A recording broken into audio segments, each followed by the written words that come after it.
Good evening, Ipswich. Welcome to the October 5th, 2023 school committee meeting. This meeting is recorded and televised. Jimmy, would you please read the district mission statement for us, please? Ipswich Public Schools aspires to empower all students to be global citizens who are effective communicators, analytical problem solvers, and savvy consumers of information. We propose to do this through an emphasis on communication, critical thinking, creativity, self-management, perseverance, and collaboration. Students will be active partners in authentic learning, offering voice and choice and demonstrating competency. Thank you, and welcome. Thank Nice you. to see you for our first meeting together. Okay, so announcements this evening. There are quite a few, so bear with me. The next school committee meeting will be held on Thursday, October 19th at 7 p.m. in the Middle School High School Ensemble Room. The FEFI Policy Working Group is meeting remotely on Wednesday, October 11th at 5 p.m. The School Facilities Working Group is meeting remotely also on Wednesday, October 11th at 6 p.m. The Communications Subcommittee is meeting remotely on Thursday, October 12th at 5 p.m. The Budget Subcommittee is meeting on Tuesday, October 17th at 6 p.m. All schools and district offices will be closed on Monday, October 9th for Indigenous Peoples Day. Schools will be closed for students on Tuesday, October 10th for Professional Development Day. And do we want to, is this 100% sure on the school committee address? Okay, it bounced back to me 2 days ago, but I'm going to announce it anyways. We think the school committee has a new email address. The group email address for the school committee is now school_committee@ipsk12.net. So the email address used to be housed by the town, and now we're moving it over to the school. So school_committee@ipsk12.net, and that will go to all 7 school committee members, not the superintendent. So if you want to add the superintendent, you have to tack him on. Kate, if I could add one more meeting.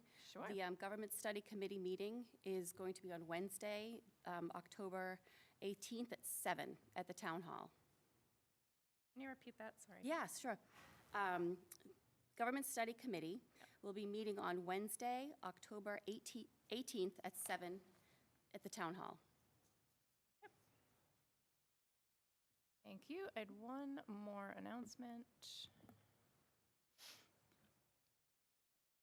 Just for the committee, we'll be starting the IEA snapshots next meeting.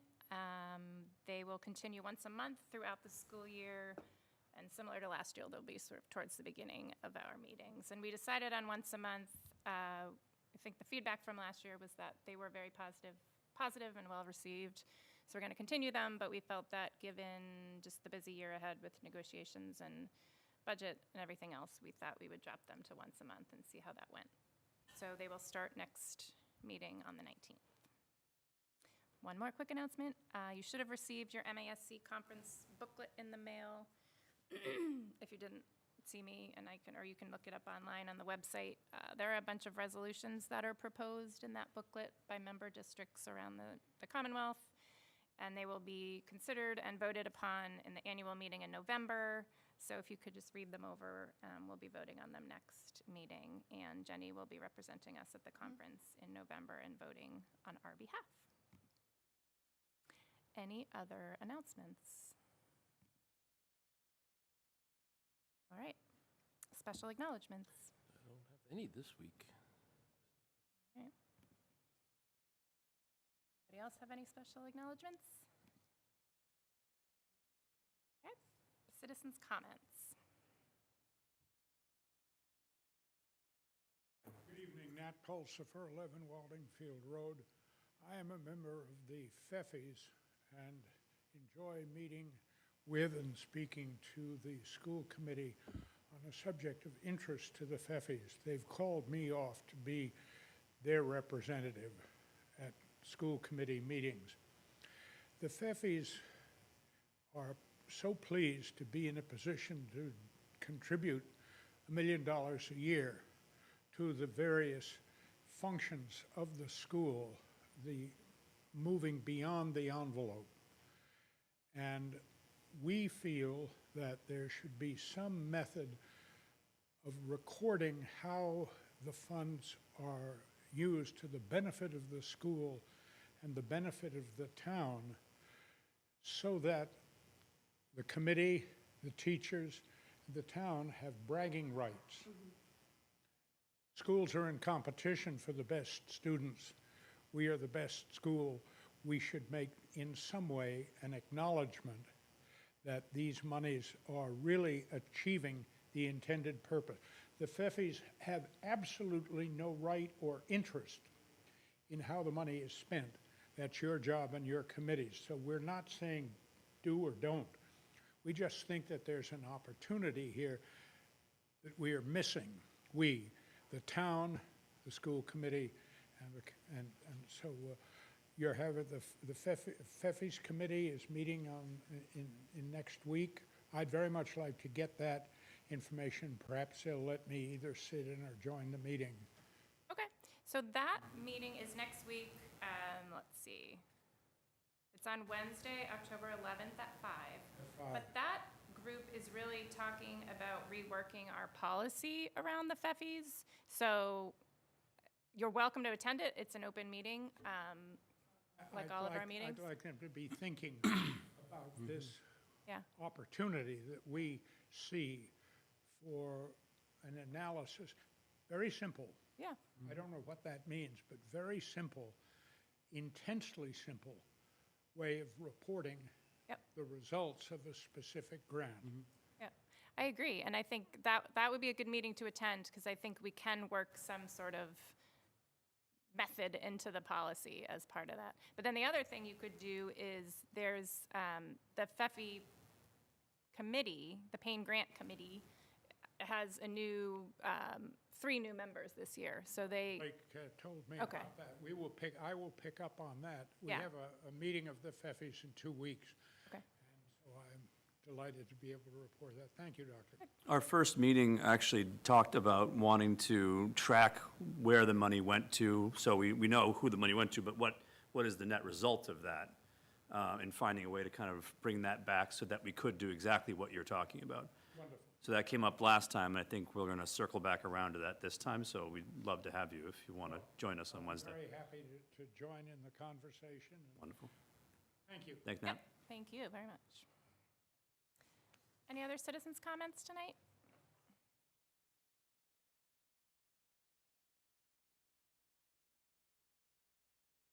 Hi, so this is my first meeting. That's I'm okay. Kayla. Okay, so I'm if you could just say your first and last name and Address. address, just for Okay. the record. Kayla Oliva, 108 County Road.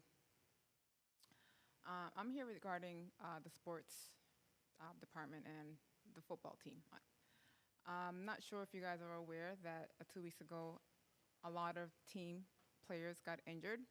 It was a lot of chaos. I'm new to this. My son is a freshman.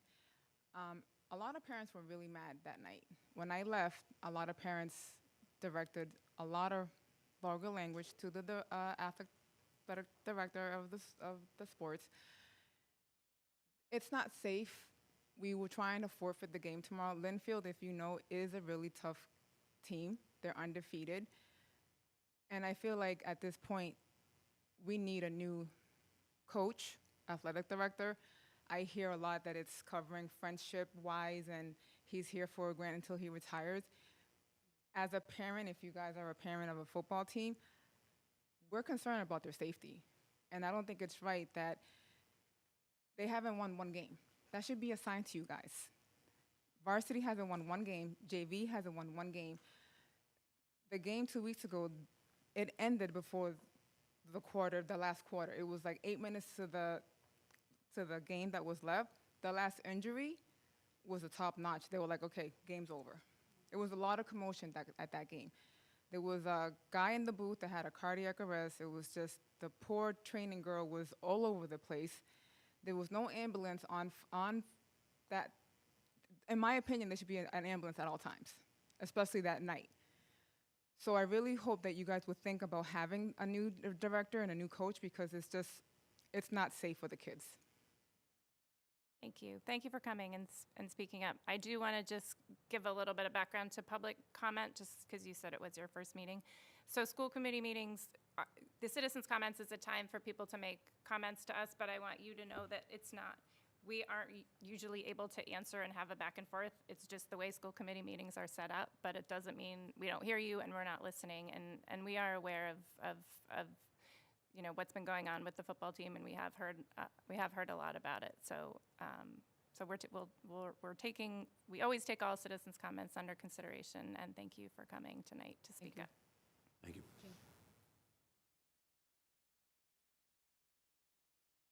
Any other citizens' comments tonight? Okay, moving on to the high school student representative report. Jimmy. Good evening, everyone. I'm excited to be back as a student representative for this school year once again. I'm a senior this year, and in addition to serving on the school committee, a little bit about me, I'm on the Young Democrats Club here at Ipswich, which I actually helped another student kind of create and make actually happen.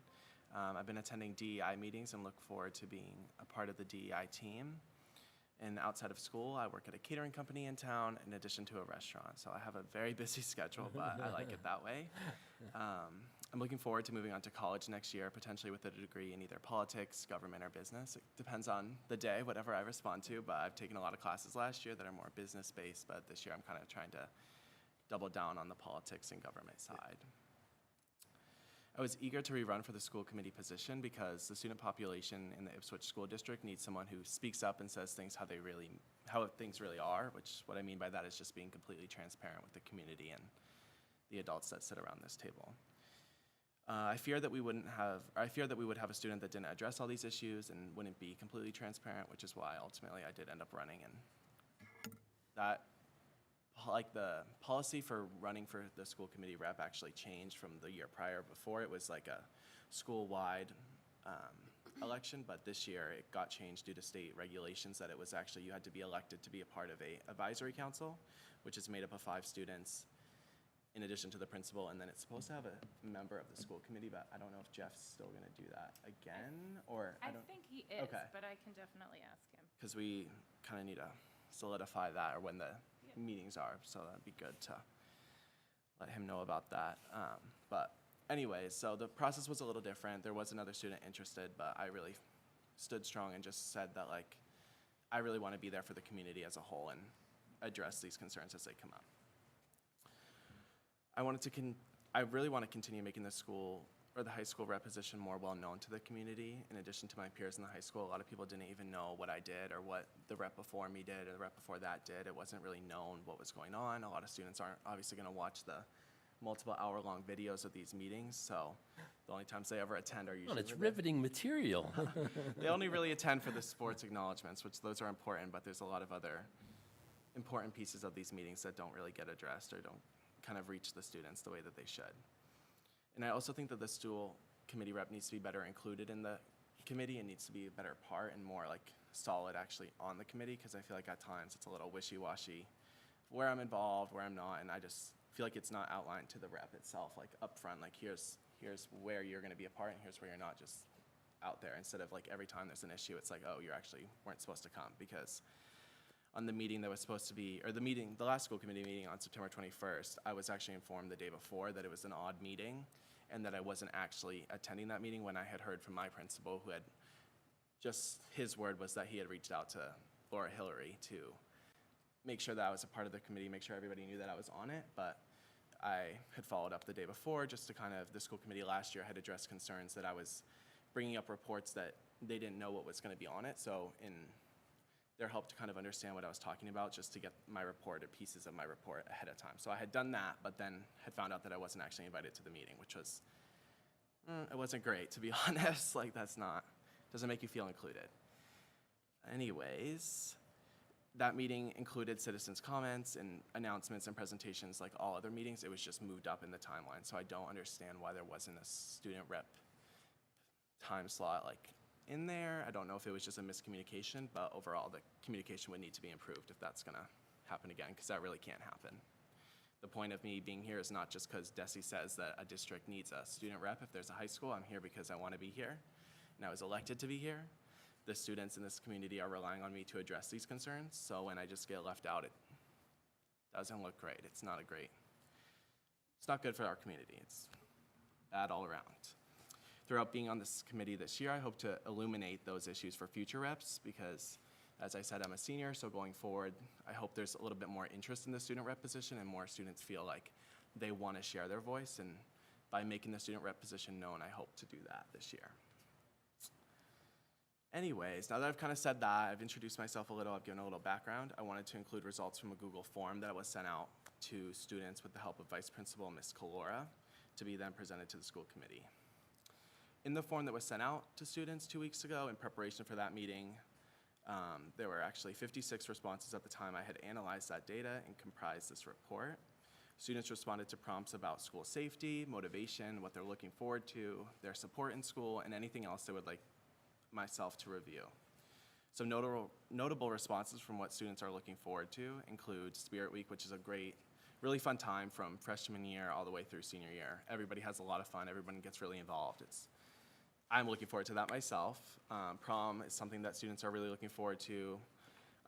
I was really surprised actually by the amount of students that put that they're interested in their classes this year. That's something that I feel like a lot of people get in their classes and they're like, oh, I hate this class. I'm bummed I didn't get the classes I wanted. But from the responses that I did receive, which I mean, that's only 56 responses, but a lot of students did say they were really excited about their classes, which is good to hear. And that's what the curriculum is for. It's supposed to be engaging. It's supposed to be stuff that students want to learn about. So that's positive that is being accomplished. A lot of students are excited for band, leadership opportunities, meeting new people and meeting new friends on a regular basis again, sports, senior events, and graduation, obviously.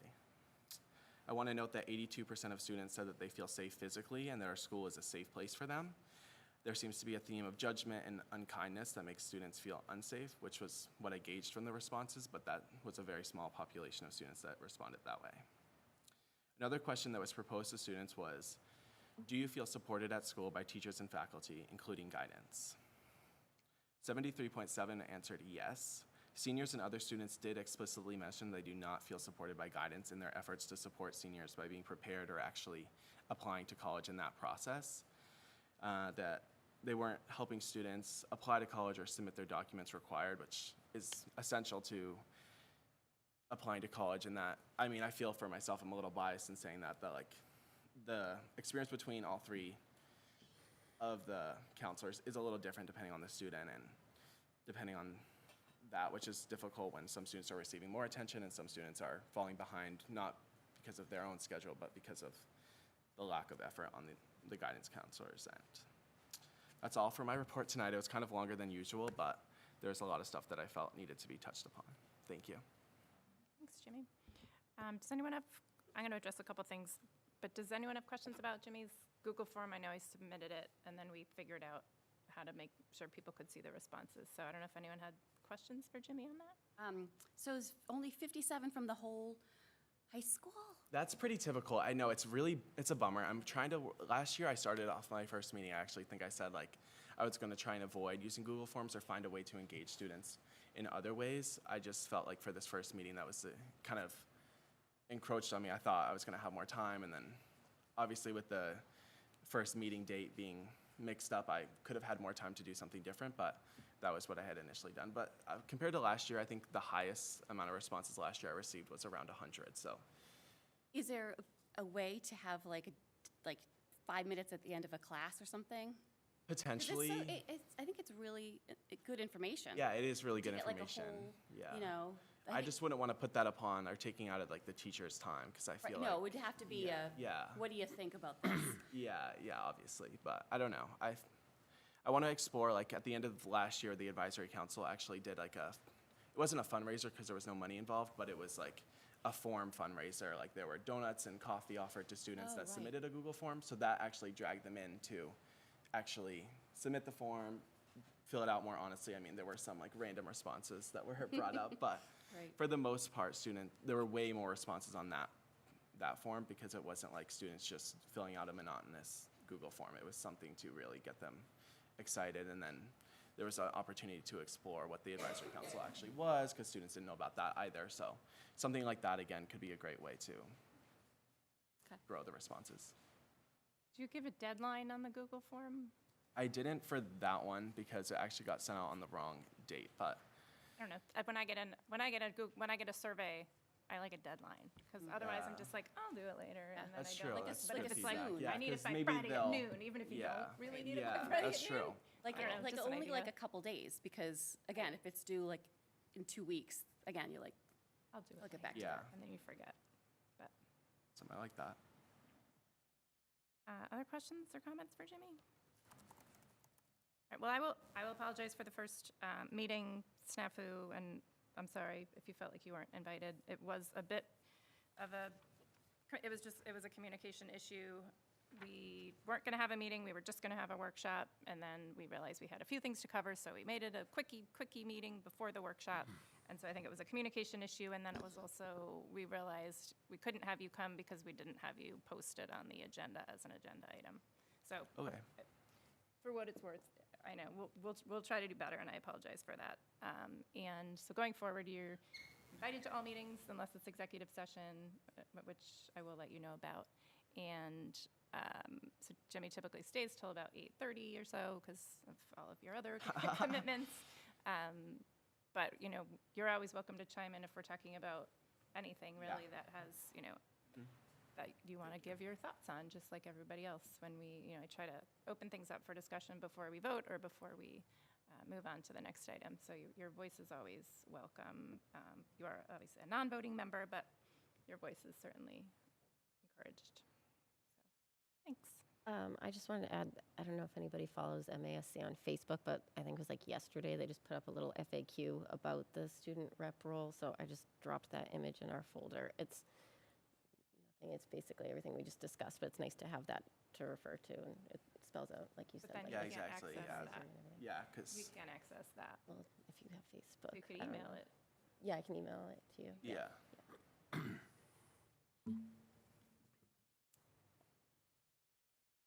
Okay, thank you. All right, so moving on to presentations, we have a couple of overnight field trip requests from middle school principal, Mr. Ginolfi. So welcome. I think it's a pretty routine 6th grade trip and 8th grade trip, and the details are in our packet.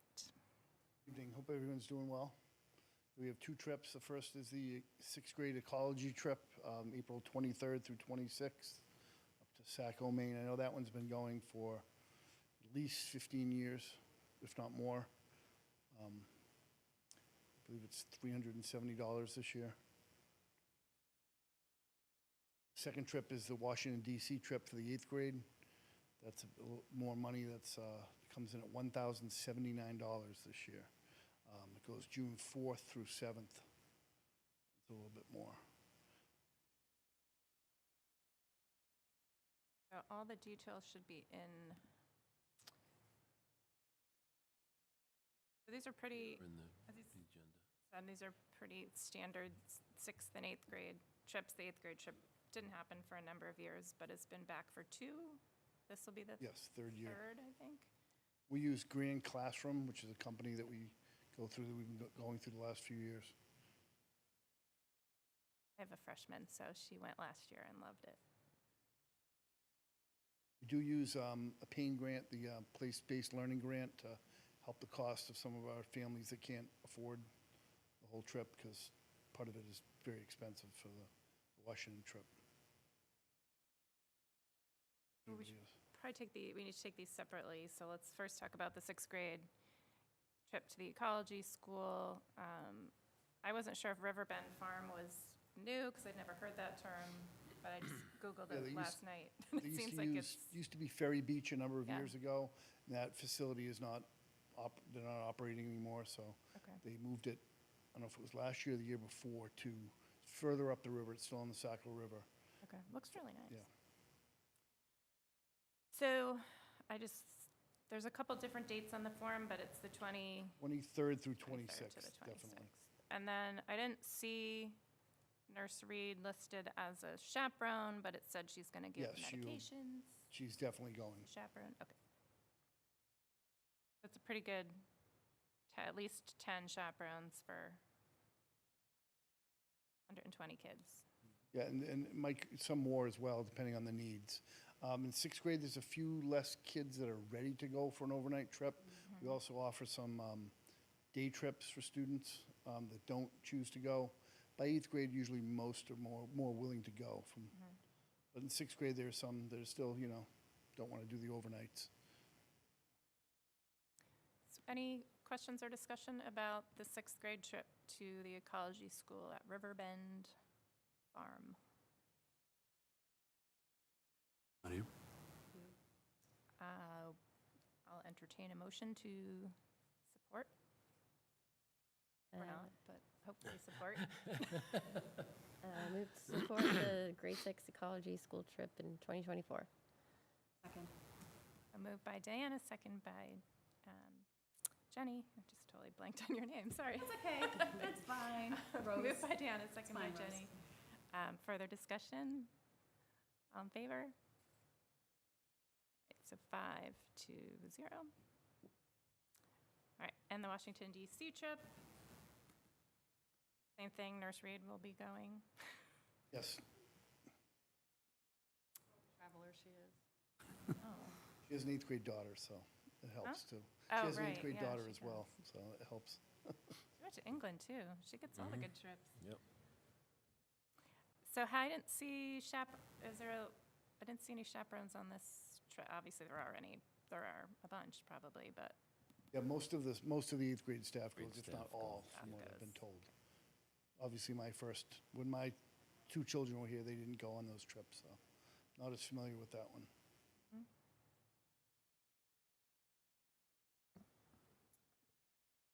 I may.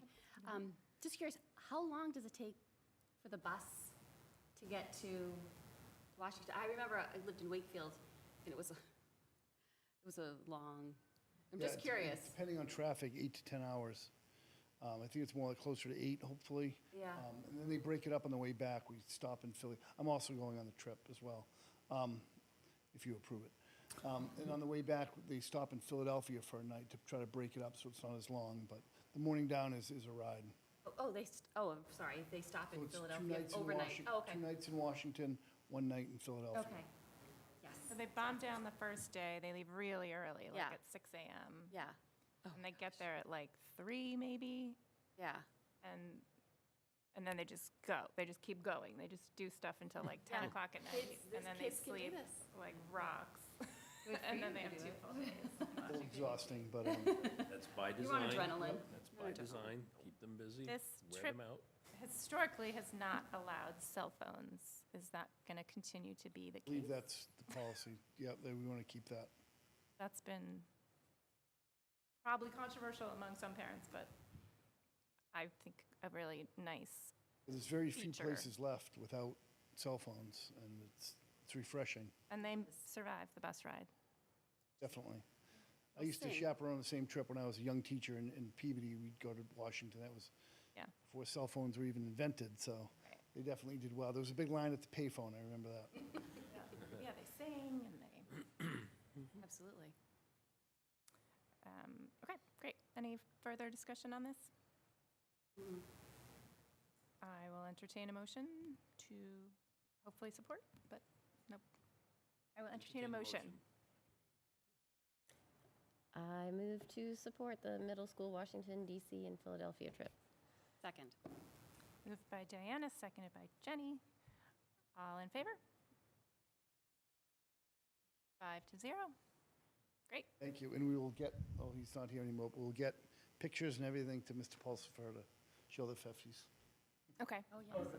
That'd be Oh, great. right. Thank you. great. Thank you. Thank you. Have a good night. You too. Thank you, you too.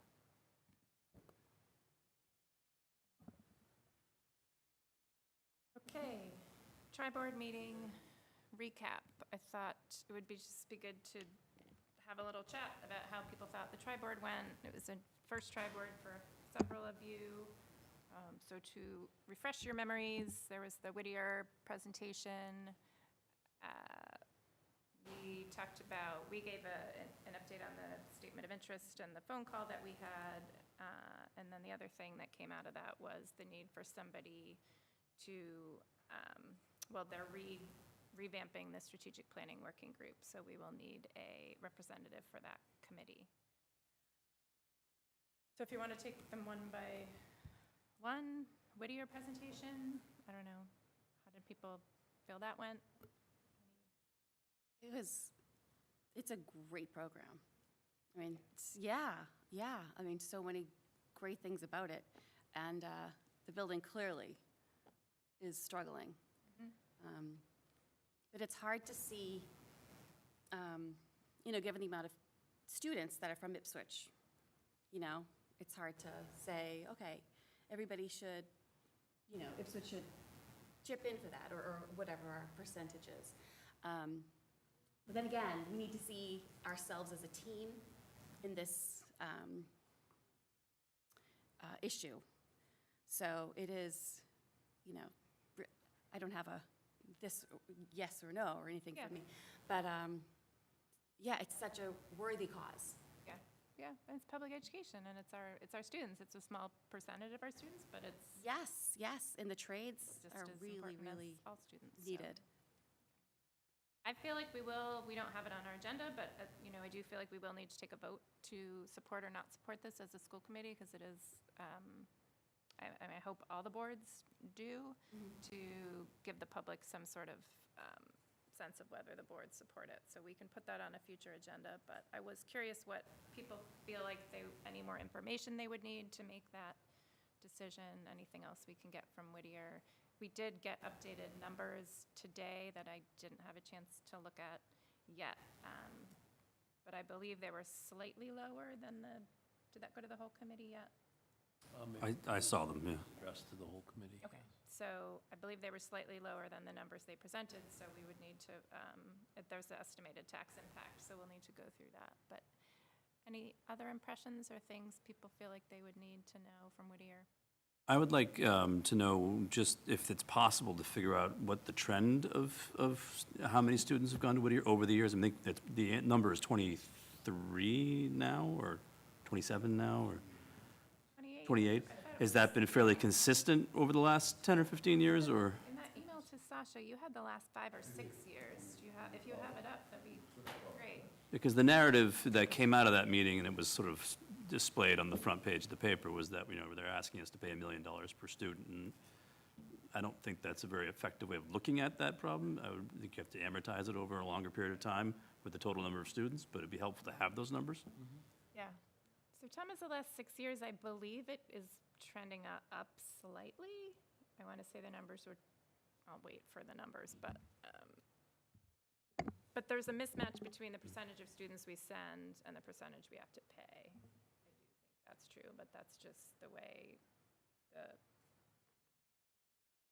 policy is structured from 50 years ago.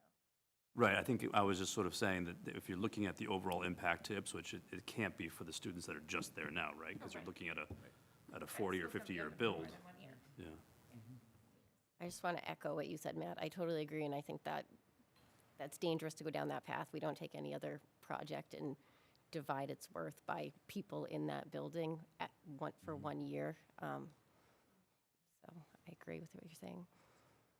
Have those I do. numbers? Yeah.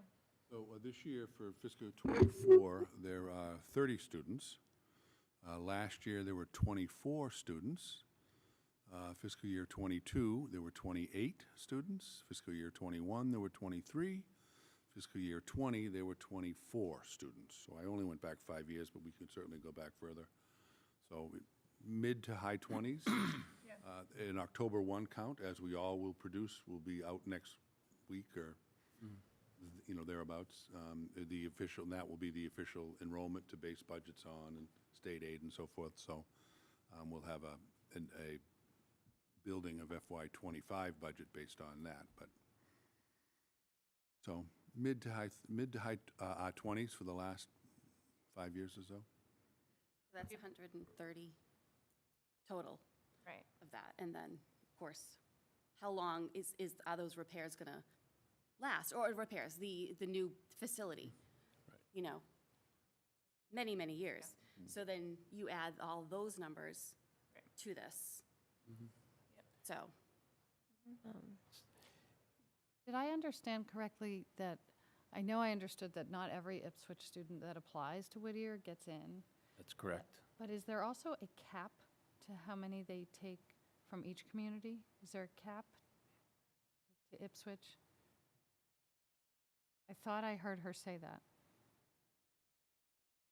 I don't know the answer to that. If there's a cap, we certainly haven't reached it, because every year that I've been here, I know that we have students that were not accepted. I imagine the cap would be, once you get over that amount, you know, if we're paying 8% of costs, once you get over that, Right. I would think, but. So it's 7.8% is what they said. I would Of admit- what, I would imagine they wouldn't 1,200, or admit- what are they? But we don't know if there's a cap. Wasn't it just 1280? We don't know. Of 80, but okay. I So thought I heard her say that. My, Oh, my concern is, I don't think so. I think it's such a worthy project. However, I also think they're going to build a beautiful new facility, and there might be an influx of applicants. And is there a cap? Right. Will they limit? I think part of the conversation that's happening now is FinCom, Board of Selectmen, Select Board, are looking at the area agreements between Whittier and the towns, because part of the conversation the other night was that document was originally written 50-plus years ago, and so it's due for review anyway. So I think some of those conversations will be happening. Will they happen in time for the vote on this project? I don't believe that time frame will line up, but it's certainly a discussion point. You know, and we do also send students to Essex as well, to their vocational program. But the only way that the kids can go to that program is if it's not offered at Whittier. So, And we don't pay any capital costs at Essex. correct. Because we're not a Correct, member of right. that. So there are programs that are offered at Essex Tech and Whittier, but I just want to make sure I'm hearing this right. So then, I guess that wouldn't really impact, the students who are going to Essex Tech would continue to want to go to Essex Tech. They wouldn't flow over to Whittier because they're seeking those programs, right? Correct. Okay. Correct. All right, I didn't know how that would impact. And Essex Tech is actually closer to us than Whittier is, so. Yeah. I'd also be curious about the programs our kids historically participate in at Essex and at Whittier. Mhm. What are the highest, is there a few, what are they called, majors, specialties? Rise? Focus areas, yeah, we can, we can get that, that's easy to get. I'm curious to know which schools those were at and if there were, I don't know. Yeah, I can certainly get that information from Maureen. So I'll just write programs. Is Whittier adding any programs when they, in this potential like new building? Like, are they gonna do any programs that were traditionally offered at Essex Tech that Whittier didn't, which would then make more students apply to Whittier because of those? Mention it, so I'm guessing no, Okay. because I think they would have mentioned it. Big deal. They did mention that they talked about expanding, like becoming a bigger school, and they decided not to, because they were concerned about taking away, you know, eating into the other public schools in the districts Yeah. and Yeah. getting in conflict with that. So they felt like they were going to keep their student population, overall student population, school size the same.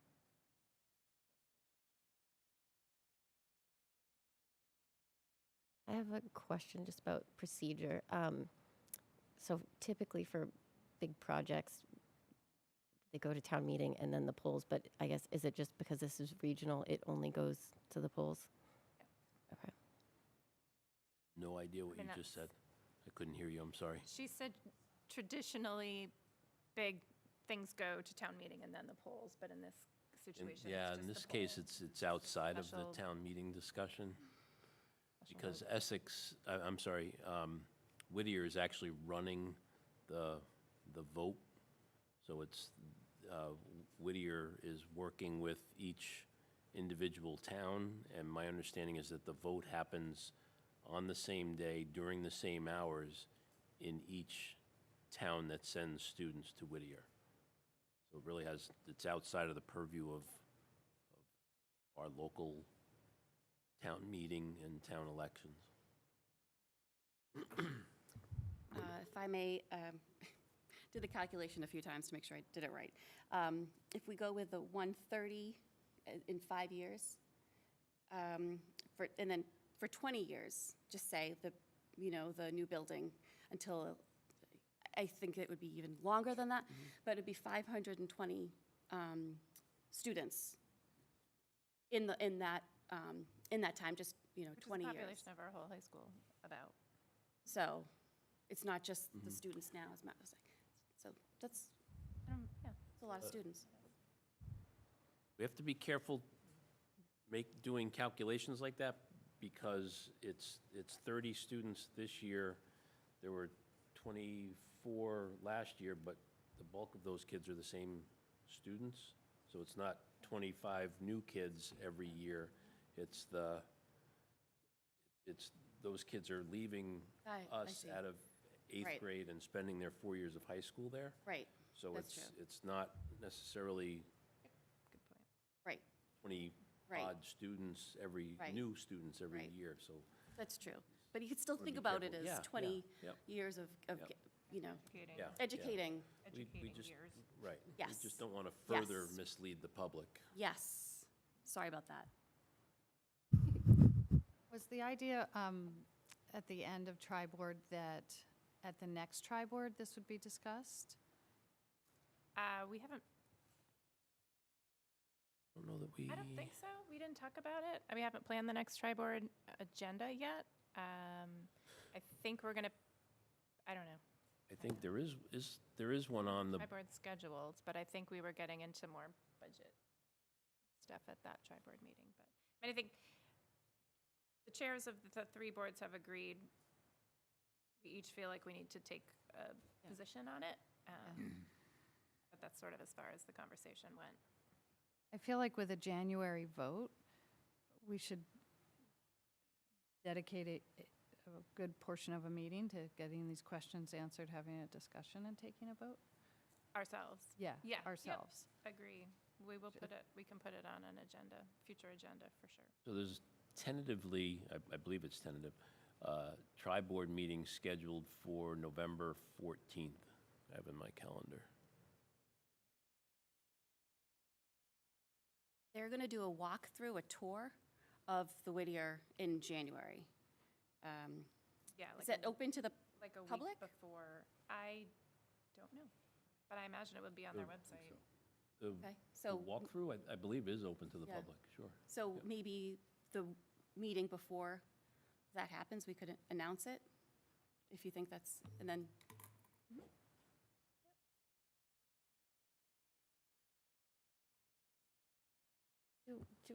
I don't know if anyone knows, do we have a sense to other communities, were they kind of following along this process? Or is this information being presented to them the way it's been presented to us? Yes. First presentation. Yep. So at this point, Maureen and her team are going community to community to make that presentation to each of the sending towns. Right, but, I mean, the vote's very soon. I didn't know, like Haverhill, with all their students, if they have a steering committee and they're, more involved with the process. Mhm. We might not know. I don't know. I don't know. I just, all I can say is that Maureen had shared with us that we were the first presentation that they were doing, but that they were doing it in multiple towns. And I know that Justin Bartholomew over in Pentucket had said that they were coming to his towns as well.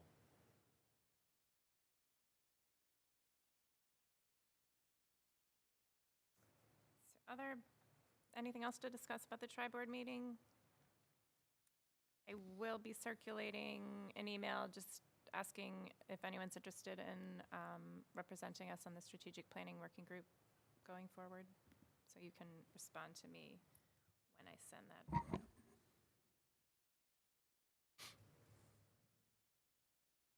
Why? Bothering me. Okay, so done with tri-board meeting recap? I'm just looking at the agenda to see if this comes up again, but I think it's under the tri-board meeting. So I watched from home, even though I couldn't be there that night. So one thing, they seem to, the FinCom in particular, seem to really want answers about the MSBA process, more answers than what we seem to have. And you brought up, Kate, that during the phone call, the MSBA had suggested we go on building tours and talk about the principles of what we want as a town. And I just want to say, I think that's a fantastic idea, and to be positive and moving forward, to hopefully get invited into the process. I think we should start looking at buildings and how do we do that? Yeah, I think would that be a subcommittee that would look into that? I mean, you have that spreadsheet. Diana probably has schools in that spreadsheet she created that with all the data spreadsheet from lots of other districts. So we could probably find some districts, and then I would imagine you'd be you could Yeah, reach out to the superintendents. Set something up, but I agree, that's something productive and proactive that we could do, over the next 2 or 3 months to tour some schools. And I'm trying to think, could school facilities, I think that's it's going to be on the agenda. about, Next week. criteria of what we would be looking for? I mean, Yeah. would we want to look at a split configuration school or a large school or a brand new school or a school that's been open for 3 or 4 years? So you could talk to the staff and administrators and see how it's going versus one that opened a month ago. So maybe that subcommittee could come up with some parameters of types of schools we'd be looking at, and then we could try to set up some tours. I think it's a good idea. Okay, so you want it under the facilities, I'm looking at that potential agenda. So we are letting that subcommittee formulate and come back to this committee with what buildings we would go look at. Okay. Yeah. Okay. Sasha's the chair, as you Yeah. know, so Yeah. I'll send an email reminding him to put And that that on. agenda wouldn't have been posted yet, so if it's not on the agenda, it could Right. be added. And I know Laura's looking for a lot of agendas for us in the next, we have a lot of subcommittee, we have a lot of subcommittees coming up. Yeah. But yeah, I think that's a good plan. Okay. And yeah, and I would encourage new members to look on the drive. There's a lot of information that we've worked on, the school committee's worked on over the last couple of years, the listening sessions, there's a big report about that. There's Diana's got a huge spreadsheet of things. There's surveys from staff, surveys from parents, ballot vote results, there's all kinds of stuff. So I think it would behoove everybody to refresh ourselves, but especially new committee members to read up on that, so you feel like we can start to move those conversations forward if we get invited in.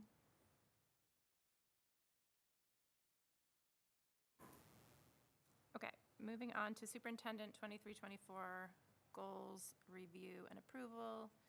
The draft goals should have been, or updated draft goals should be in your folder since this morning. 7C. So the operations committee, unless you want to talk about it, Jen? We met, the operations subcommittee met, and we talked about the superintendent's goals and the draft of them, and tonight is the result of that meeting. Yep. So essentially, I took the previous goals that had been presented and went back and reworked them after the presentation that we had from Dorothy Presser from MASC, and then talked about them at the operations subcommittee meeting. And then Laura was kind enough to put them in a chart form for us with the action items and products. And there you have it. So it's my recollection that the first goal didn't change much from the first version. No. Nope.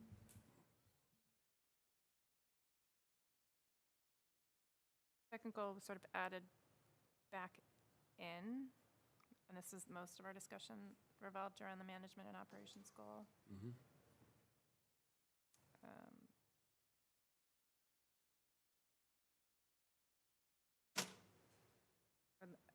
I would like, if possible, to take a vote on these tonight and approve them, if people are amenable to that. Oh, did operations already, like, look through these? Mm-hmm. Okay. Yeah.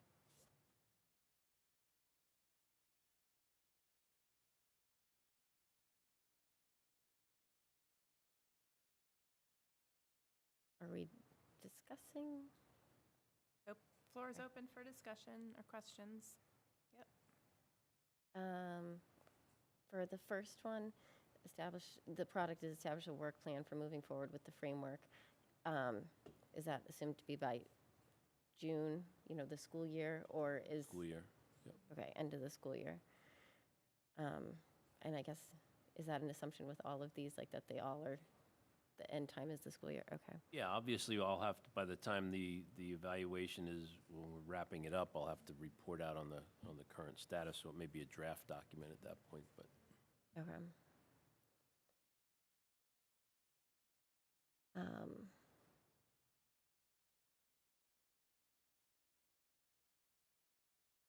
For number 2, I'll just keep going down unless anybody else has anything to add. For the product, for the last part, it says work to ensure parity and collaboration between schools in terms of TWIG and PAIN grants. Could either the goal or the product be, TWIG and PAIN applications are comparable per school? Like, that's what you're striving towards. That would be the desirable end product, right? Well, I think, to me, and tell me if I'm wrong, Oh. I think the goal was to to not necessarily have the exact same number of applications or the exact same number of grants, but that we're trending away from one school, submitting a big initiative or field trip or something without the other school knowing about it. Like, at least there's, and maybe, I don't know if that's happened a lot, but making sure that at least the conversation's been had, and maybe the other school doesn't want to do it for some reason, or they're doing their own initiative, but that there's just better communication and communication, collaboration.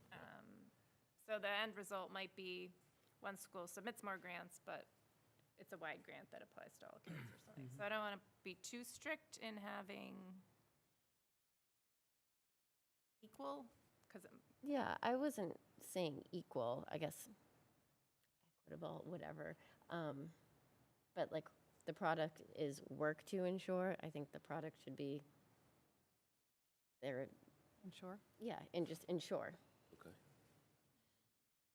So then, in the end, we can say, well, did that happen or did it not? Because to measure you on if you worked on it is trickier. but what if, There we go. I just made the change. Thank you. I mean, you're not the one submitting the grants, so, you don't want to come out and say, well, Winthrop, you have to submit 2 more because it's not equal, and then what if they don't want to, or they don't have time, or then it becomes, they're just submitting one to submit one Exactly. to be equal. Whereas I want them to submit one because they have this great idea, or they're passionate about some initiative. And it might ebb and flow over the years, but I think you are sort of overseeing, because you're not writing the grants, you're sort of overseeing the alignment working towards alignment and collaboration. Diane, are you saying that just so at least the other school knows about it, and then they can say, we want in or we don't, at least as a, I'm at least everybody's aware of what's going on. I'm saying more for us, like when we're going to evaluate Dr. Blake, it's going to be hard to evaluate, did he work on something, versus if we see the pain grants, and like you said, they're not going to be even, but if it feels like, okay, this feels balanced, you know, because like you said, in years past, it's been apparent there has seemed to be imbalance. Well, it's gone up and down. We've had years where, you know, one school or the other will submit a lot of grants and the other school won't, and then next year it might be just the opposite. Yeah. So that the concern here was that there was more parity between them and that they were having conversations about what was being applied for in the. Yeah. Yeah, so that's a good part. Or like you said, if this year it's totally flipped from what we saw from last year, but that can be your evidence. Hey, you know, this school submitted X, but last year we had this, and then we can say, okay, like overall we're seeing balance. One thing I liked about the way these were written is the goal for 2A is, if you read it, to ensure successful integration of new administrators, of which we have many in different buildings. That was me inserting that. Into the Ipswich Public Schools and facilitate cohesion between administrators and staff. If that goal is achieved, the product will be achieved without a numerical, without putting a number on each number of grants, because I think between the middle school, three new administrators between the elementary schools, I think there's a lot of, there's a lot under this goal of supporting administrators.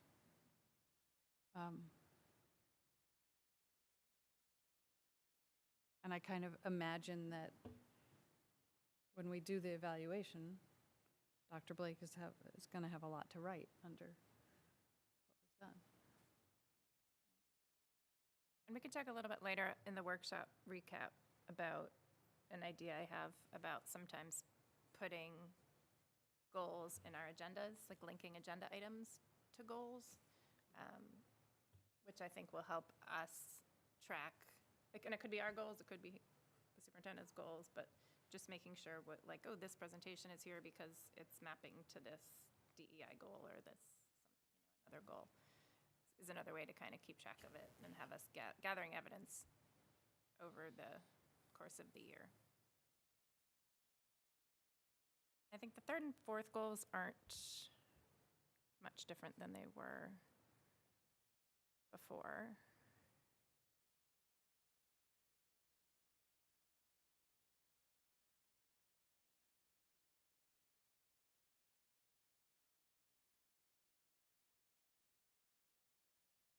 Are we failing? Further questions? Do we feel like we can take a vote? Good to me. I will entertain a motion if people are ready. Motion to support superintendent's goals for 23-24 school year. Second. So, moved by Jen, seconded by Matt. Were you seconding, or did you have, okay. Tied, yeah. That's okay, we tied. Okay. Arm wrestle. All in favor? Thank you. 5-0, thank you. Next up on our agenda is special town meeting, warrant discussion, and speaker assignments. So I wanted to chat about this a little bit because meeting is soon, October 24th, and we need to come prepared with positions on our RADM'd articles, and I wanted to discuss a couple of other articles that we didn't take a position on. We can't vote on our RADM'd articles because we RADM'd them, so we need to wait till town meeting, but I do want to encourage people to watch and or read the minutes of the Select Board and Finance Committee warrant hearings. I noticed last night pretty sure it's the Select Board, actually I think I have it in here. The Select Board warrant hearing minutes are on the town website, and if you need help finding those, I can help you find them. It's much easier to read the minutes than watch the meeting, because it's like probably 2 or 3 hours long, so if you want to watch the meeting, go ahead. But the minutes is a little bit easier. So there's just a lot of information on some of these articles. Doesn't mean you need to err on the way that they voted, but it's just a good place to get information and come informed to town meeting. We also need to pick speakers for a couple of articles. So Article 2 is the FY '24 Increase in state aid. increase in state aid. We did support that unanimously. We do need a speaker. It's a pretty routine article that's on every fall town meeting, because we don't know the state aid, and then it gets finalized. So we just need someone to speak to that. Jeff said he'd speak to it if we want to nominate the person that's not in the room. Jeff could speak to that, or I'm fine to speak to that unless anyone else wants to speak. Can I suggest that we table this for the time being? I know Jeff isn't going to be here, but if we're still expecting Sasha to be here, I know Sasha he's part of the budget subcommittee, is he not? Sure, Right? he So- is. So that might, Okay. It's totally fine with me. Yeah. just hope hope he shows up tonight. We'll put it at the end, but it just, maybe hold off on some of these, and then we can come back to it. Okay. Do you want to hold off on the whole agenda item? Yes. And we Okay. can just circle back to it when Sasha gets here. Okay, so we'll skip that and move on to the school committee workshop recap. Also, was just curious on people's impressions of how that went. And then I have some sort of little agenda items or tasks that came out of that I wanted to talk about. But how did people feel about that workshop? Did they find it useful? Yeah, very. I did. Yeah. I liked the issues worksheet she gave us, and we worked through the scenarios. I think it's good to just give some real-life examples. She clarified a lot and brought up things that, at least I hadn't thought of that, so it was great. Yeah. It was great. The things that came up that we had talked about, and we could probably deal with this almost in agenda planning, but I just wanted to bring it up here. We had talked about adding some more information on our agendas about our public comments policy, sort of a little disclaimer or an explanation of what it is and what it's not. So a lot of other towns have that information on their agendas, so we could think about that. And then, as I mentioned earlier, adding more specific links to goals. So I have some examples, and I can hand them around or make. My printer at home's not very good, but maybe Laura could make copies. But I have some examples of agendas from other schools that I got at the MASC workshop last summer. So just 3 or 4 examples of other school districts, their agendas, and they're all over the map in terms of detail. And but there's, I think, if we take pieces of them, I think we could make our agendas a little bit more clear and robust without a lot of work. So I think one of the things, like for example, this is Concord Carlisle Regional District. They have school improvement plan on their agenda. And then in parentheses, it says Superintendent's Strategic Objective 1, Standard 1A, Goal C.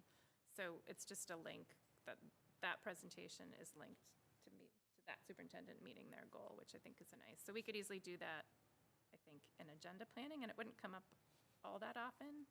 But if we just have your goals up and our goals up, so we could link some presentations, I think that might help us. And what else did I find?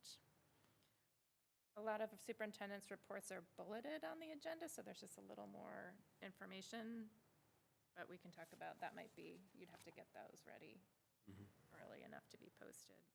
Even if it was just like, you're going to give an update on safety and have athletics this, or highlight, a couple areas. You're going to give an update on the roof project or something that might give more information to the public about what we're going to be covering. And then a lot of other committees also highlight certain subcommittees every month, and I know we've talked about that before.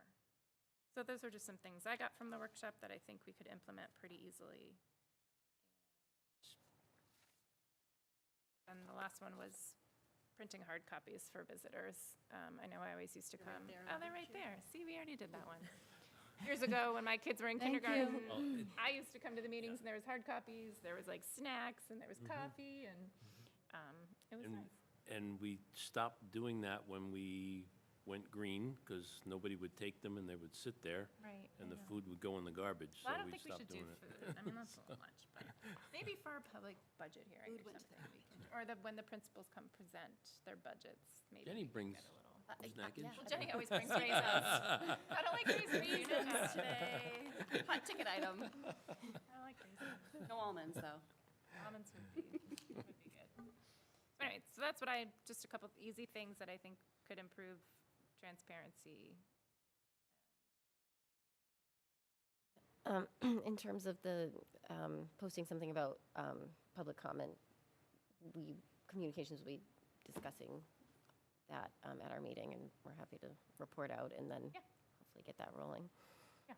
That'd be great. And if you want, and I can even give you these examples. Yeah, that'd be But great. you could also even just, I mean, this is all public. You could Okay. look any agendas online, but these were some examples that MASC gave me, so I assume they were examples they liked for various reasons, so I can give you this.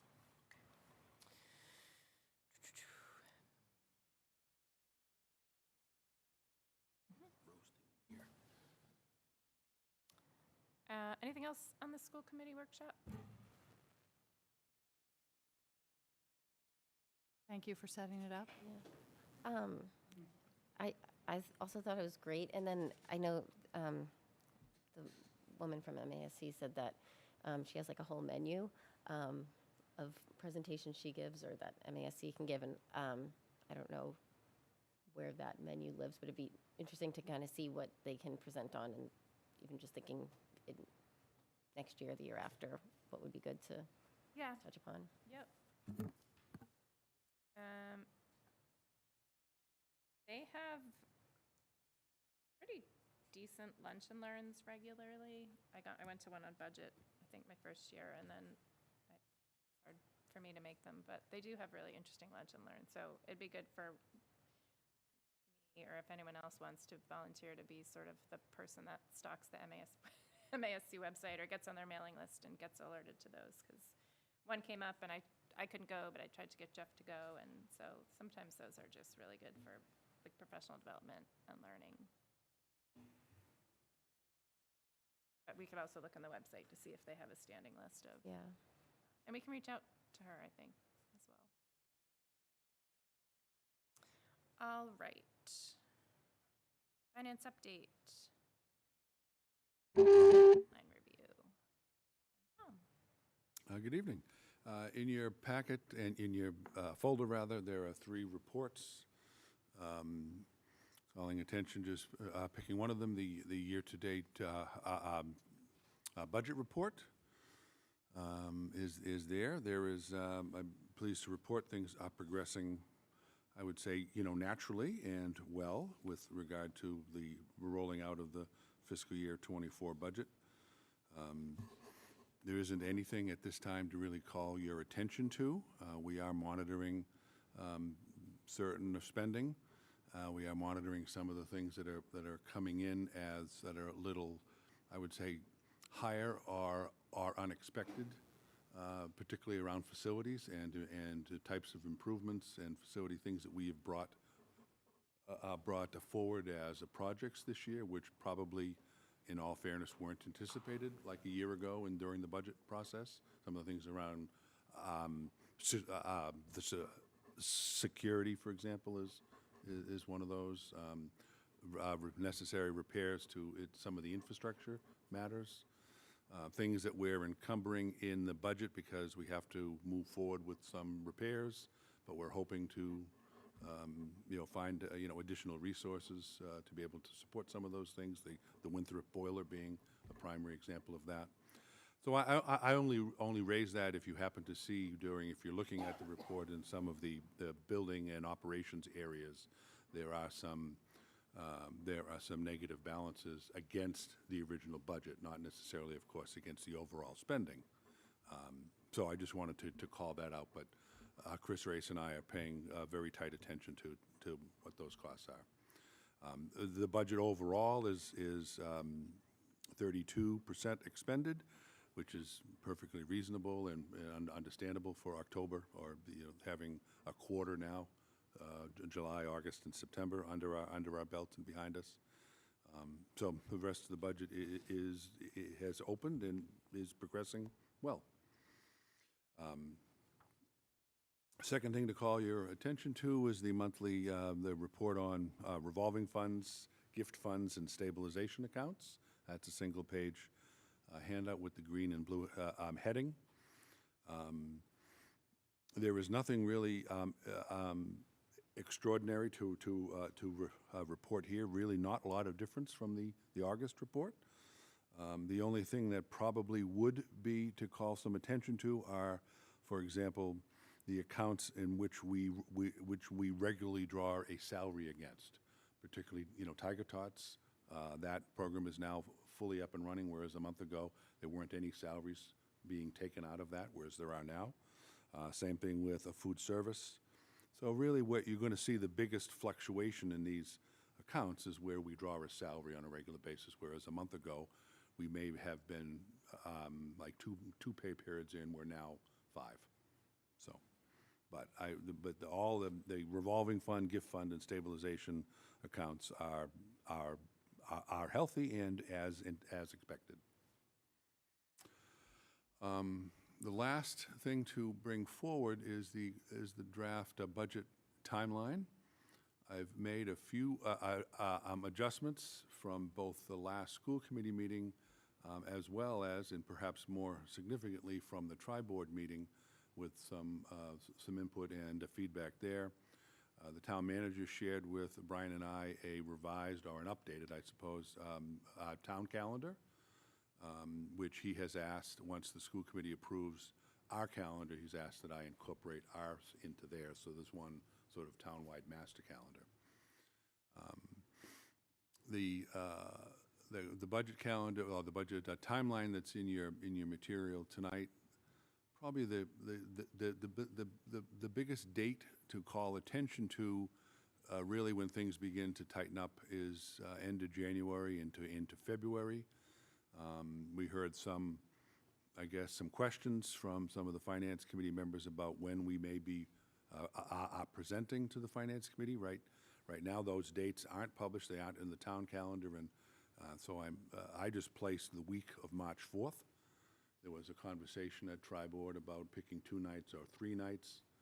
I'm not sure, to be a little naive, who picks those nights, whether we do or they do. Whatever it is, we'll be prepared for it. But calling really attention to, for the school committee, on January the 30th is when the administration would present a proposed budget electronically to the school committee. And then the next 2 nights, January 31 and February 1, would be a public presentation of that budget to the school committee. The following week, February the 8th, would be the school committee's public hearing on the budget. And 2 weeks later, on February 29th, would be the school committee's vote. Conversation, of course, discussion, amendments, revisions, and then a vote. And then a week later, we would present to the town finance committee. A week after that, on March the 7th, I put down final revisions, if any. There'd be, potential feedback from the finance committee or potential feedback from the community, that you would have another sort of bite at the apple if you chose to revise the budget, further. And then the finance committee's public hearing on the overall town budget, including ours, would be on the town calendar for March 19 and March 21. So I've just sort of added the things that Mr. Crane provided, but you haven't seen, like for example, the Town Finance Committee's public hearing dates. That wasn't on the prior draft of this, but is now. So There's a nice, healthy chunk of time between when this full school committee gets the budget on January 30th and vote on the budget February 29th. about a So month, the whole yes. month. The whole month, yes. But there's a very short turnaround time between when the whole committee gets the budget and we hear from the principals the next night. That's the next day, So yes. that's a little bit Yep. tight. But So are you asking that we push that up, or are you just no, making I'm a just comment? making 'Cause an I'm happy to observation. I mean, obviously it gives more accommodate. time to the public, but a little less time to us. But I think, But I the think budget it's subcommittee okay. gets Yeah, I do it the too. prior week. The budget subcommittee meets with administrators on January 25. So there's a 5-day window that we, the administration, would get feedback from the members of the budget subcommittee. Yeah. So there's, I think it's okay because you'll receive the budget, and then the next night you'll hear from the administrators what's in that budget. Right. In context. And then the budget subcommittee will get it We'll have a seen little it bit already. earlier. Yep. So we'll have time, we'll have a solid week Mhm. to dig into it before those presentations.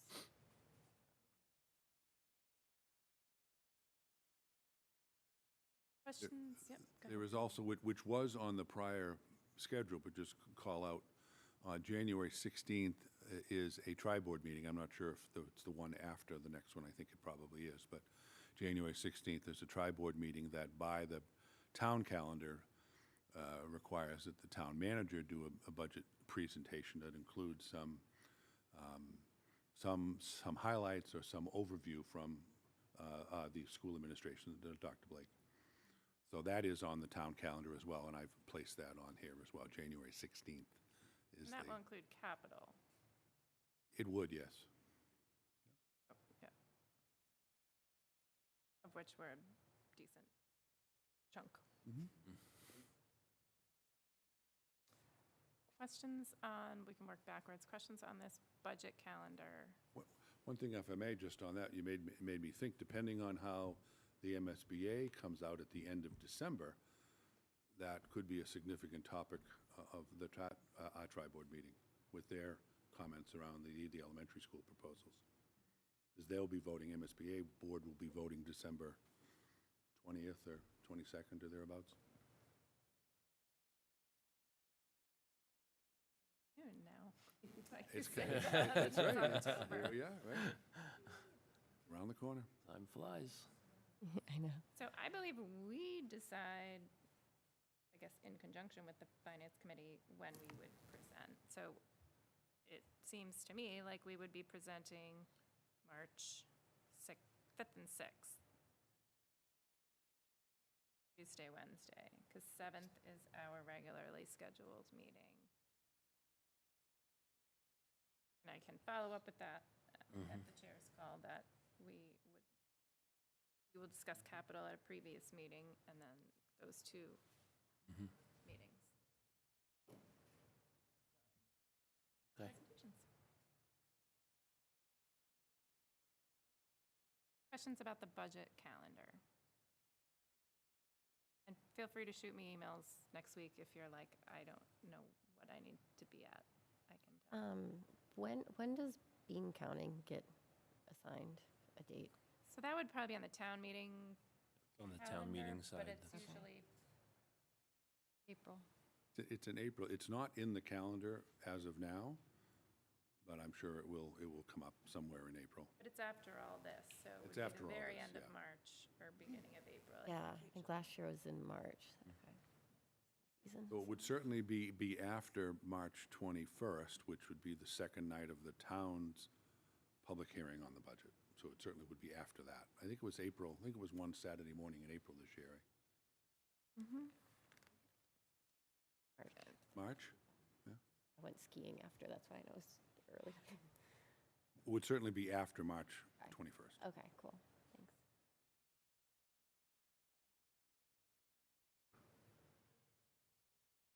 Okay, so moving back to Tim's other question or other documents in here, the revolving accounts. I guess I'm just not clear.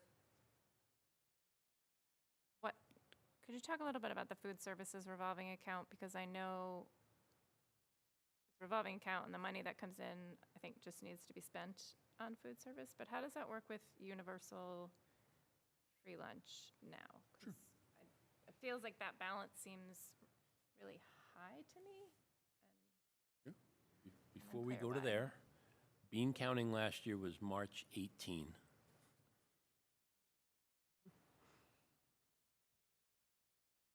Sorry. No. So the food service revolving fund, so how that works with relationship to now universal free lunch and breakfast is that the state will reimburse the district for a anticipated yet capped amount per meal. And that's something that is being negotiated, and ultimately the legislature will put an amount of money aside to afford that. So we will have to submit sort of like an invoice to request those reimbursements. They will not be the cost of our service; it will be the cap that the state presents. So, for example, the state will give. Like in closing out fiscal year '23, I believe the cost that the state reimbursed per lunch was like $2.10. So if we put out a $3.10 meal, we only get $2.10 back, for example. So all of those receipts will go into the food service revolving fund. So we will bring in the receipts from the state. That'll be a source of revenue to the revolving fund, as well as any catering that the food service department does within the schools. If they host something or the school hosts something, there's some event there. Also, there's some point of sales, like if a student wants to buy 4 or 5 cookies or something. Making a Extra slice of pizza. extra slice of pizza, right? Things that are beyond what is designated as part of the free nutritionally balanced meal. That would be a source of income or revenue as well. The food service revolving fund pays for all of the salaries of the food service staff and pays for the cost of procuring and purchasing the food and food product. As well as any, and I think I reported at the last meeting, we had some equipment purchases that were long overdue, that were much needed by 3 of the 4 kitchens. Actually, all 3 kitchens. I guess I understand how the money comes in. It just seems like a really high balance.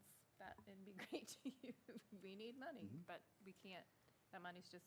So I think it's also, it's also fair to say that what contributed to that relatively high balance, and I've not gone back, say, 10 years, but I've gone back pre-COVID, and there was lots of state and federal dollars around, universal reimbursements for lunch and breakfast. So a lot of those monies within the 839,000 were accumulating over the 2 principal COVID years, when there was very little expense. Well, I guess that's my question. Like, the number keeps going up and up, but we can't spend it on anything. We can't spend it on Outside of- anything other than food service. So that's the salaries, that's the cost of food, which is why when the food service, our director and I met a couple times over the summer and put together a fiscal year '24 budget, she brought to me that she would really like to be able to buy certain equipment, to which I said, well, that's a no-brainer. That's exactly what this is for. So that happened pretty expeditiously. And I made it clear that, to her anyways, if there's more that is needed, then please, bring those needs forward. But we cannot expend that money on anything other than food service related expenses. I have a question about one of the items. So, item R26, Ipswich Athletic Complex. Yep.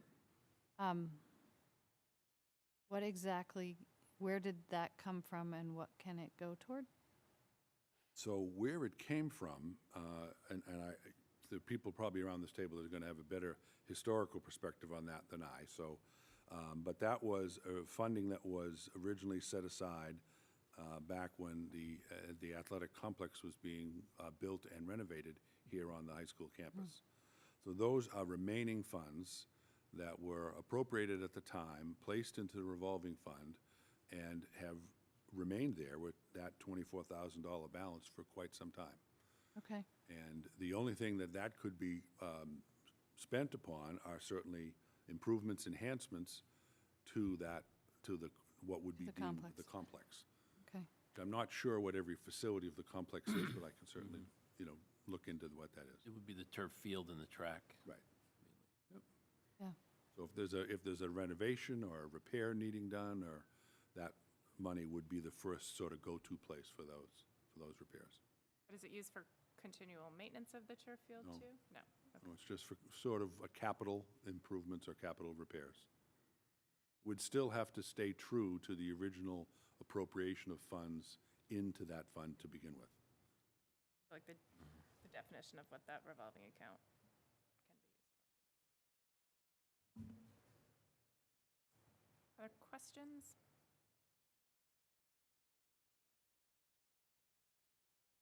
Okay. Thank you, Tom. On the budget calendar, can I, what can I take away? Is that approved? Can I now share that with the town manager's office, or where do we? Laura said we didn't need to vote, but Well, okay, vote. just I think, yeah. I think it's a, thumbs up, or? I think it's thumbs I just up. don't want to present it as a done deal, and then I didn't have the authority to do that. That's all. I just want to be. Yep, I think it's, Okay?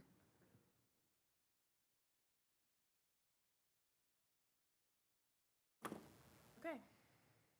Policy approval, Diana, there's a folder of policies in our folder, a subfolder of policies. Any Policy policies? committee's We've been been busy. And remind me, we don't have to vote these individually. We haven't before. We haven't before. We can vote them in batch. Do it in bulk or individually. We've done both. Okay, so we can start with JICFB. That one, I don't think is Not in here. in here. If you would like, I can direct you how to find it, but I can also share that we literally added 2 semicolons and updated the references. The content remains the same. Very What's controversial. the title of the policy? JICFB, bullying prevention.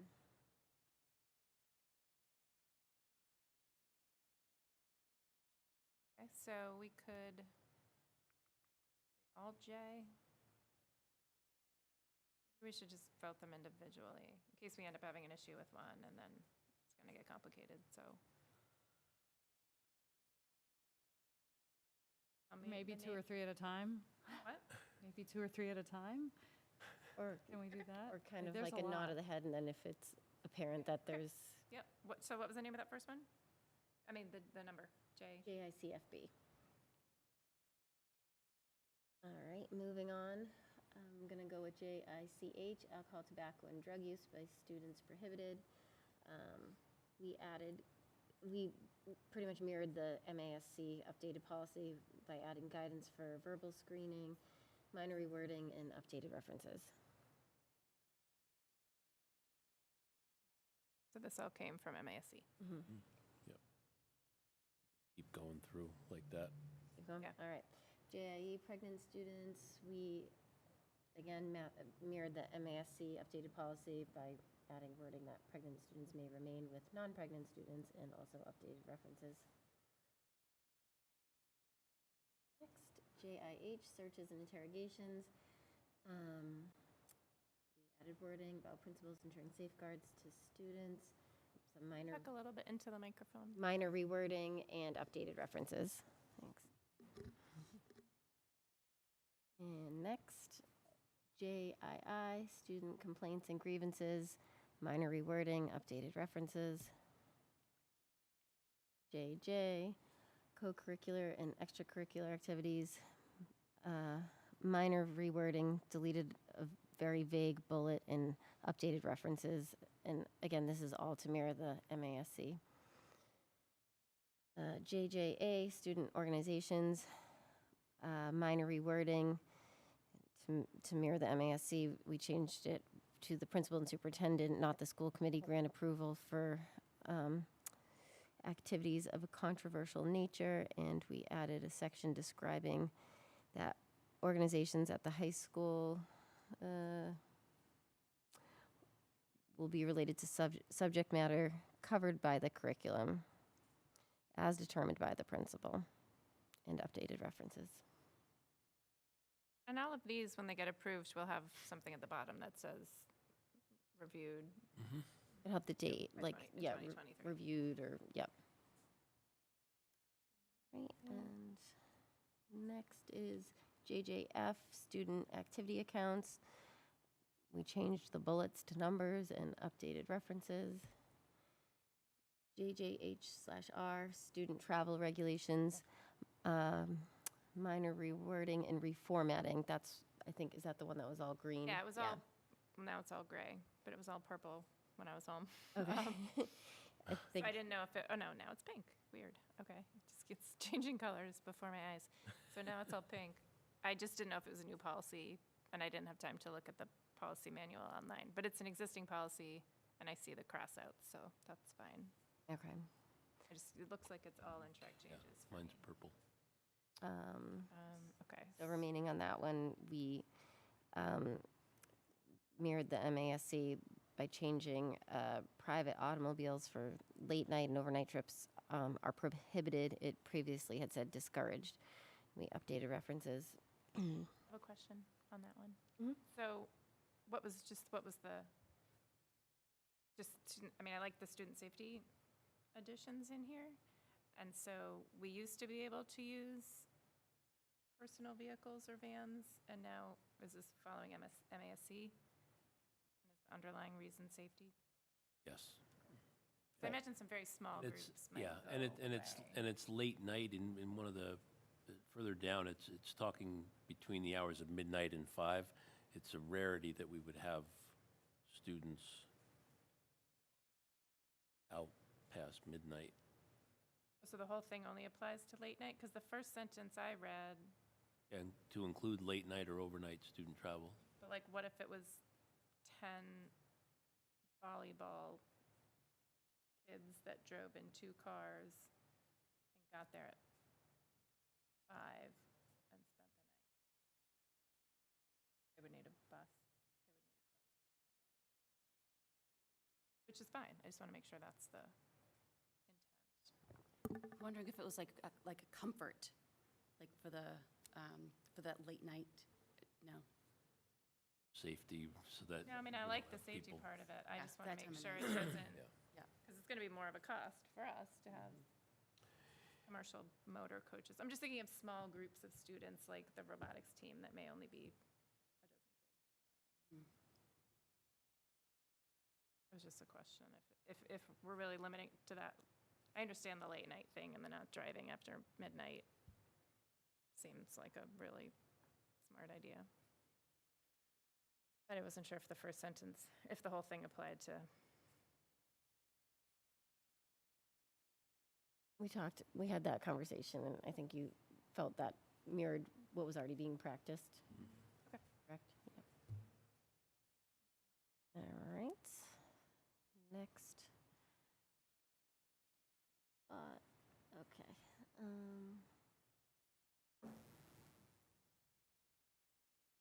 Okay, JJH. Minor rewording, added a sentence that the school committee will consider trip approvals Less than 30 days before the trip, if there are extenuating circumstances, like there's a tournament win or something like that, the examples that we talked about, and updated the references. I think that the thinking there was that typically we would know well in advance, but if we have an athletic event, because we made the tournament and we're traveling someplace and has to be overnight, which is potential, that we wouldn't be able to give the school committee 30 days notice that we were looking to do that. What comes to mind is last year we played Nantucket in one of the quarterfinal, or I think it was a quarterfinal game in volleyball. They came up here and had to rush out of here to make sure that they made the last ferry back to the island. Otherwise, they were stuck staying on the mainland overnight, and they had hotel reservations. So I'm thinking, if we ever got into that situation, there's no way I can bring that 30 days ahead. The tournament starts next week, and Right. so that was the thinking with that. Any discussions on these? Or were there One more? more. One more? Sorry. Yep. JJIB, interscholastic athletics, minor reworded, and updated references.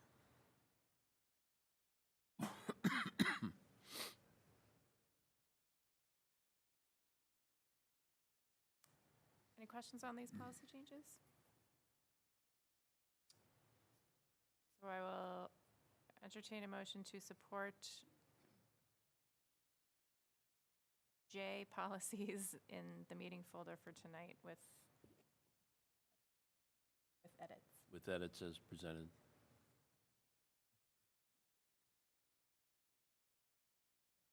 So moved. Can I get a second? Okay, so moved by Diana, second by Jenny. Further discussion? All in favor? 5-0. Thank you. And so how are you still in last year's review cycle, and how many more do you have for? We have reviewed 11. We have 127 remaining, which gives us Not about, from last year. No, for the whole year, sorry. To For finish last year's year, and this year's I don't cycle have is it broken down like that. 127. It's a decent amount. Wrapped up last year? No, No, you have. we have, It's a lot more cupcakes. 36 left from last year. Okay. Yeah. Do you have, like, you're shooting for We're 15 trying to get maybe? like 16 per month, and that was I think we have a good strategy for moving forward. I want to be accurate, but perhaps focusing more on less on the A versus and more on because most of the concepts didn't change, so just focusing on the Right. contents. I mean, I think the cross-referencing's good and making sure, and obviously cross-referencing with MASC, but That's where all the minor wording all comes directly from MASC, like they change his and hers to their and right. stuff like Yeah, that. and that's So great. Yeah. we kind of pull them up and merge them and say, okay, do we want to just go with that? And then where do we want to make tweaks that are specific to us? Thank you. All right, superintendent administrative report. Yes. So over the last couple of weeks, I've met with two former school committee members regarding some athletic observations. The IAAC meeting took place. That's not to be confused with the IAA. Those are two completely separate groups. That our IAAC meeting took place on Monday, September 25th. Our agenda items included the town website update. We're trying to get all of the youth sports and all of the athletics in town onto the town website. So Bree has been doing a great job with updating all of that. All Sport Booster Group and a survey that was sent out. There were some questions and discussion around booster group expenditures, user fees. We talked a little bit about the snack shack that's been renovated, how to out at the track. And then what they're calling the STAC Committee, STAC, it's the group that's looking at potentially building the additional building over by the stadium, which would, the original plans pre-COVID were for essentially team rooms. I don't want to call them locker rooms, but team rooms, permanent bathrooms, and a concession area. So there's a group that's meeting monthly, I would say, at this point, to revise that and, to see if it's, what's possible and what's not possible. Understanding that construction costs have changed significantly. There's a sum of money that's available to do the project, but it's not nearly enough to cover the costs. So we're having it re-engineered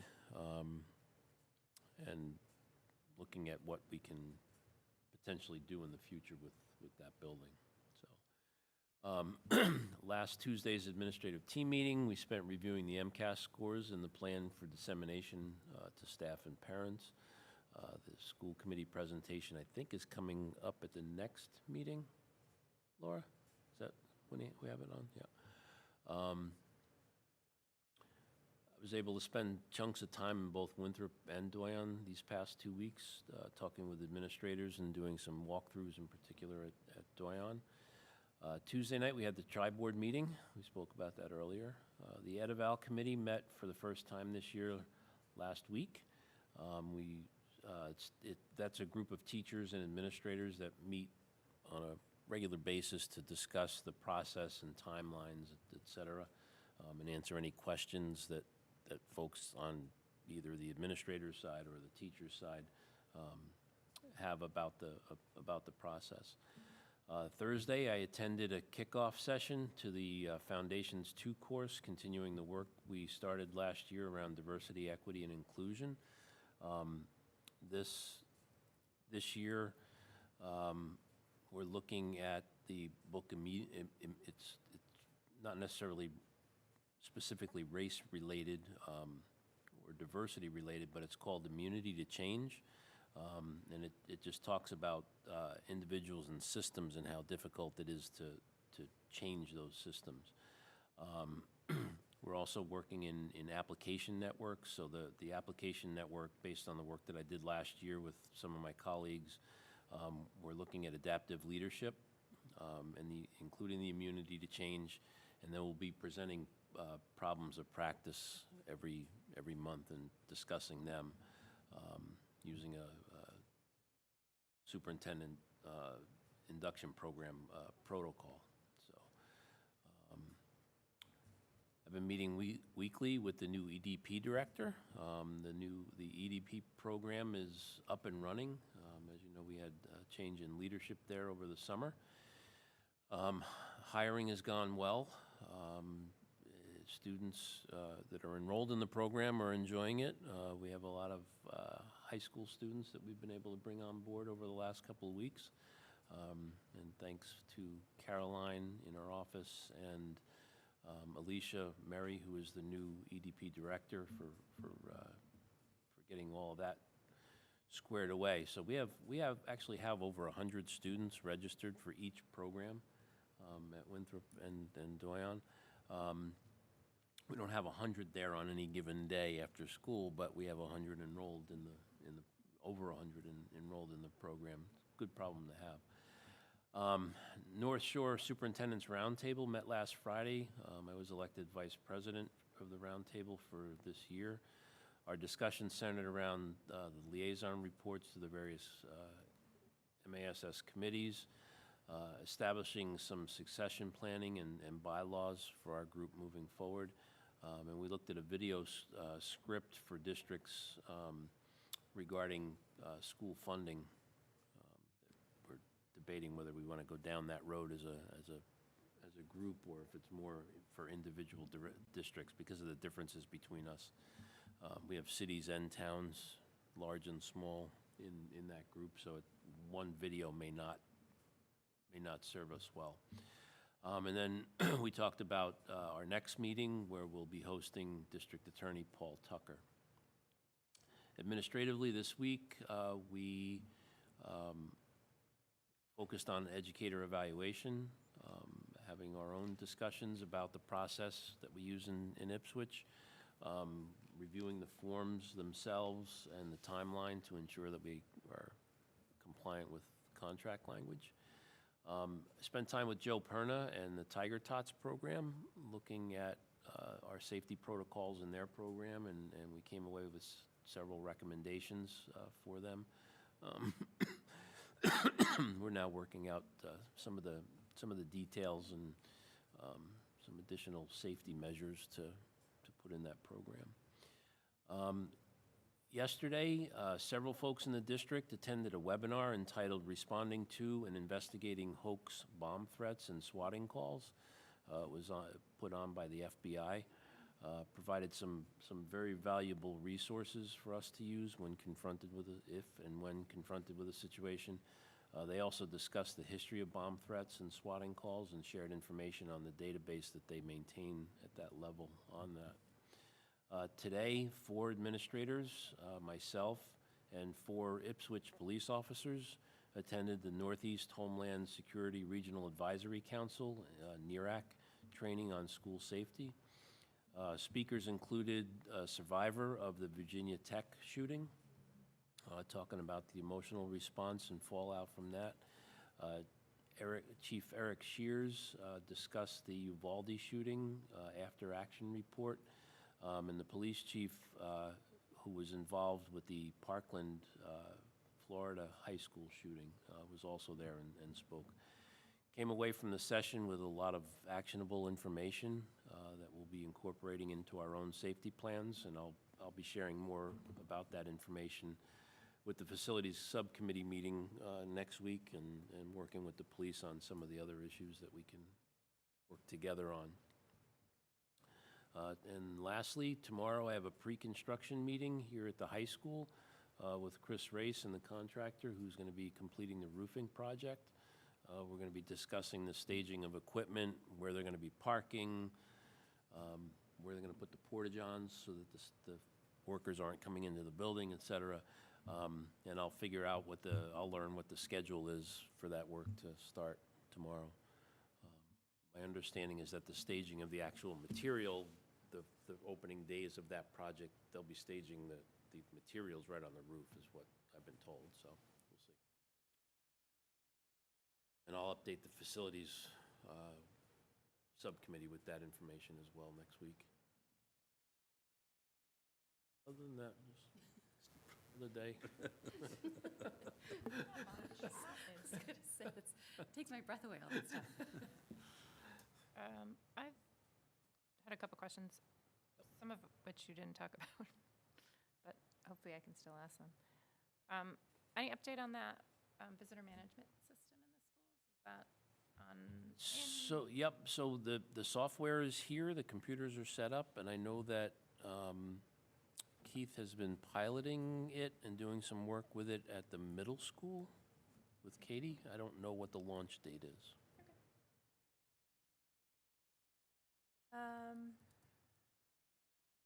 Hiring? Like, how we still have open positions in the district? I know you mentioned some EDP positions, but Yeah, otherwise, so, are we?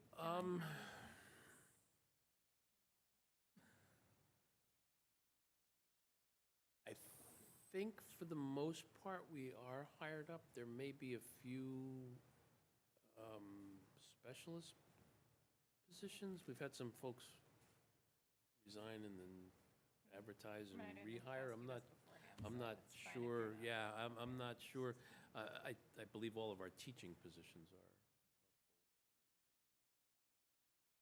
Literacy coach.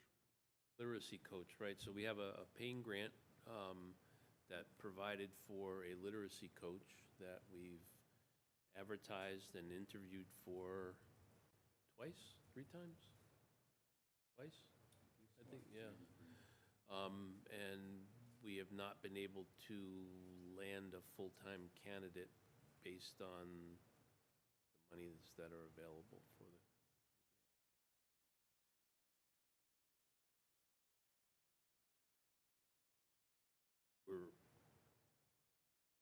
So So we're continuing to look. We even offered the position at a reduced time with the money that we had available, and the candidate still didn't. And my last question is just, how did enrollment numbers shake out for this year? Are they pretty on track with what we've had? That I can find for you. Hang on one second.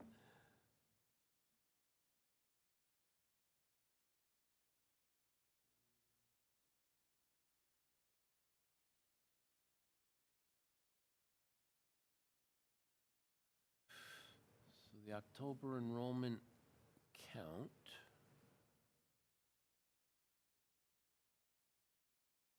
District totals, this is everybody, this is students coming into the district.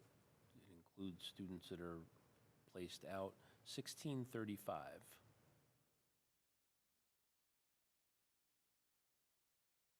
No surprises, and I think like No. elementary schools went up and then they plateaued, and Mhm. so I think, Yeah, I haven't looked about year, things, yeah, I haven't looked year over and year, we'll hear but, from, yeah. the administrators Yep. at some point.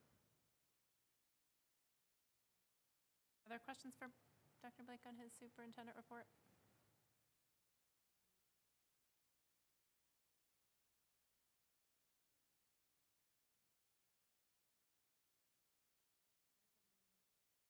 Subcommittees, working groups, and liaison reports. I have a couple to report on. So I also attended the Ipswich Athletic Association Committee for, Jen was unable to attend, so I hopped in there, but you already reported on it. Which Athletic Advisory Advisory Committee? Committee.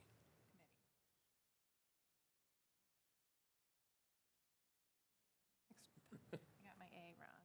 Okay.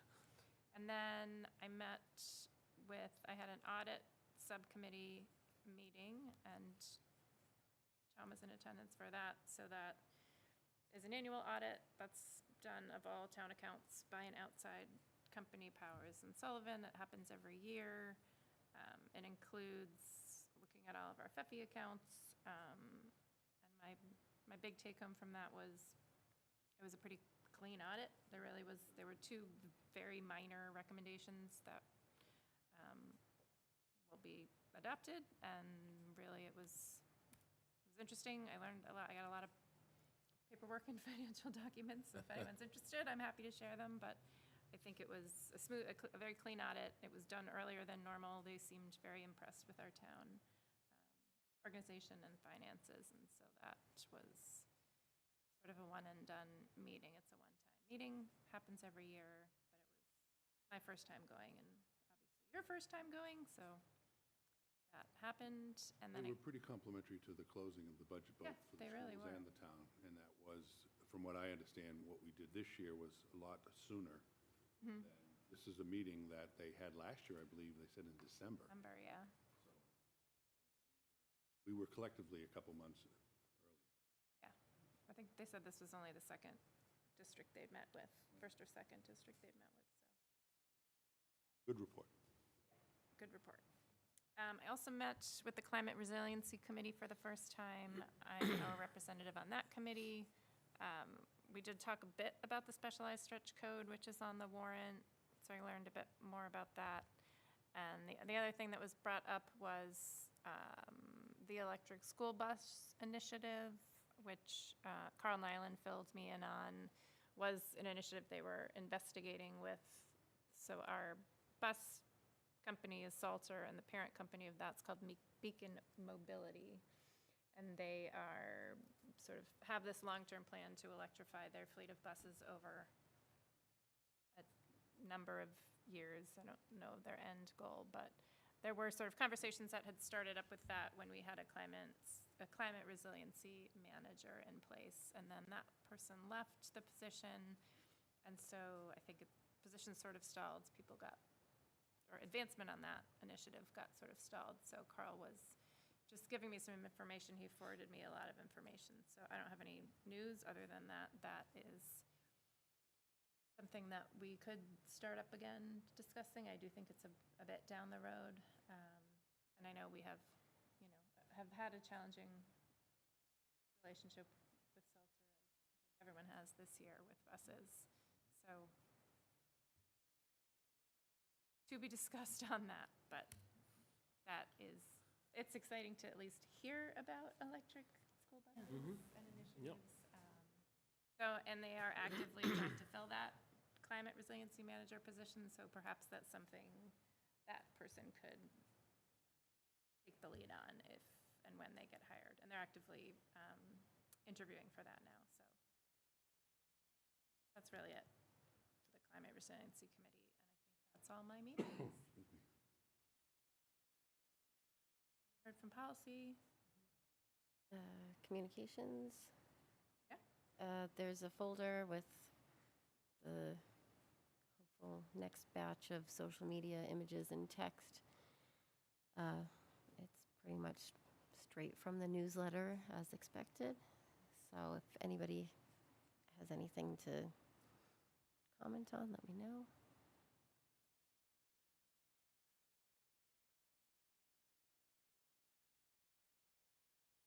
What's your time? How often do the newsletters go out first?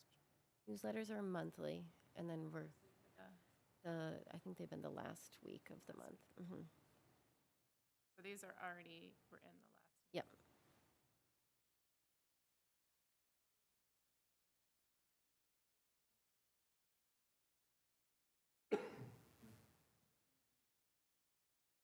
Oh, I saw a typo. Hold on. Glad you Stop caught the it. press. I know. You probably already caught it. 'Cause you're doing it. Let me see. I feel like it was the word strategy. Is that in any of them? I'm glad you potentially caught something. Hopefully it wasn't one you already posted, but Hmm. fine. It wasn't major. It was just, I believe it was the word strategy was misspelled, but Now I'm going to have to find it, but okay, I I'll will look for it. again.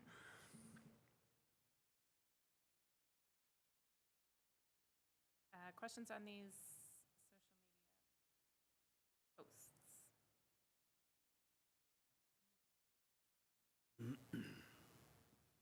I did get a text today from someone saying they thought they were very helpful and clear. Yay.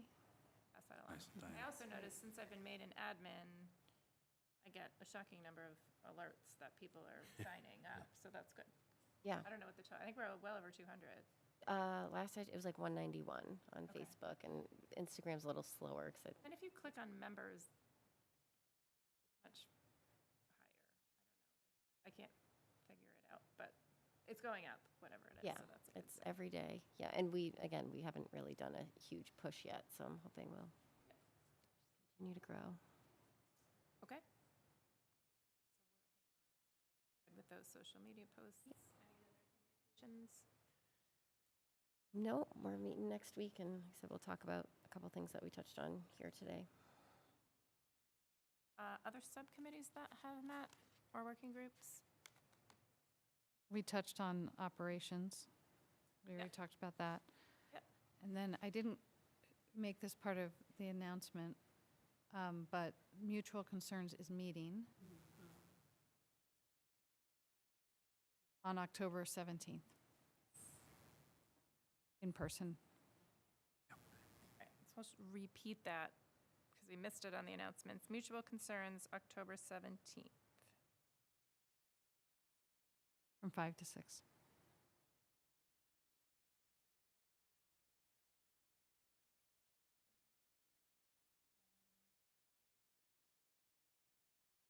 I think we're good.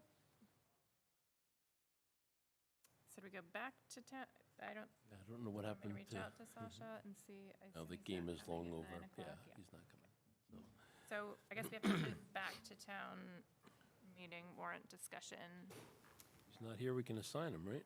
Well, yeah. I mean, did The he? two people so far assigned to the two people who are here. Can one person do more than one? Yeah, perfect. Do them all.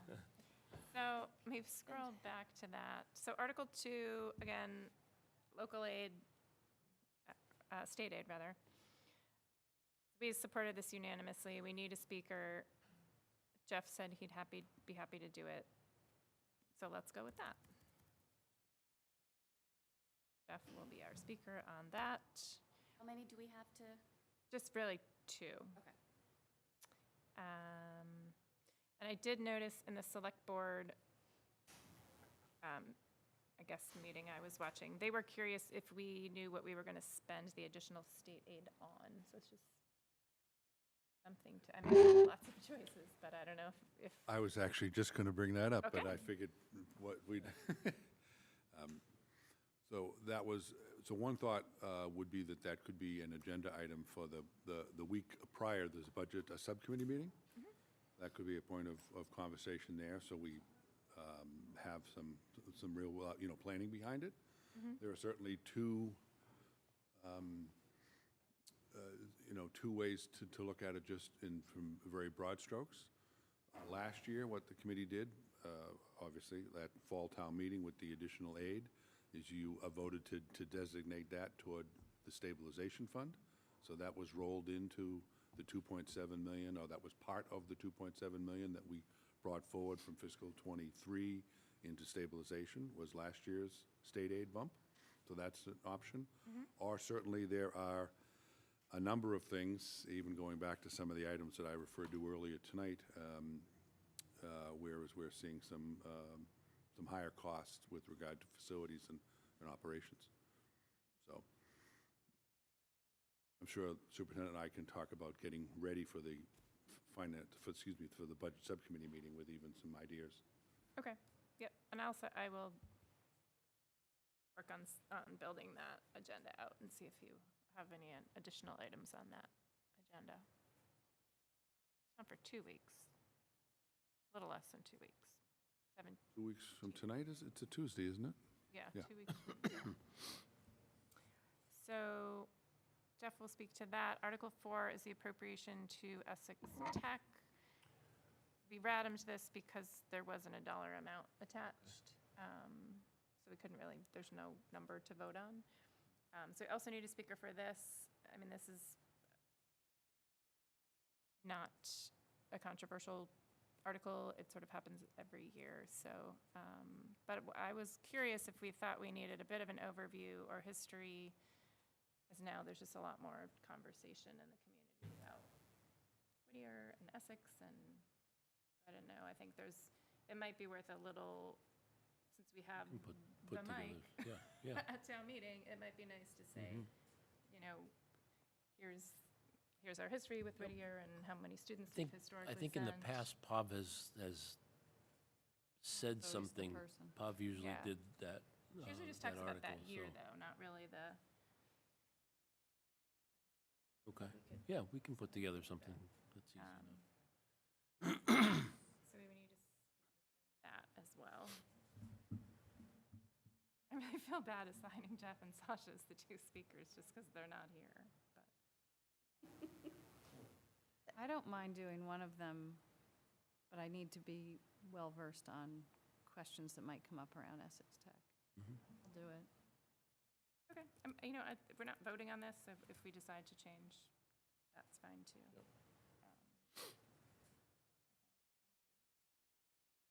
And then Article 7 is the public safety building contingency funds. I believe we didn't take a position on that because it wasn't written yet, because we talked about this in August, and I believe that the article wasn't quite written yet, so there wasn't really anything to discuss. The select board did support this 5-0. The FinCom was split 4 to 5. So again, that would be a good one to watch either read the minutes or watch the Finance Committee Select Board hearings on that prior to the town meeting. I personally feel like we should take a position on it because, as we talked about at the tri-board, I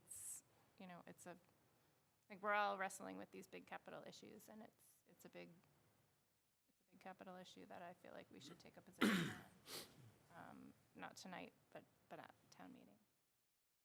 So does that change it to a RADM, or can we It wasn't a just- RADM. I didn't take a Right. position on it at all. But then we We can can. Okay. at town meeting. Okay. The FinCom booklet's already gone to print, I believe, so it's too late to get it in the booklet.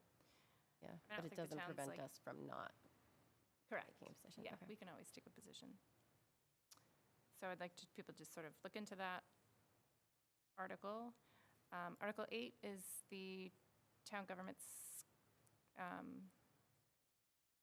study committee, I want to say school committee, town government study committee bylaw, and you had requested something on that we maybe don't discuss that tonight. Oh, We right. had Radams that as Right. well. Yes, because we are meeting on the 18th, the day before this, and still working on it. And so my hope was to have, see if Gary can be invited to come and speak more about that.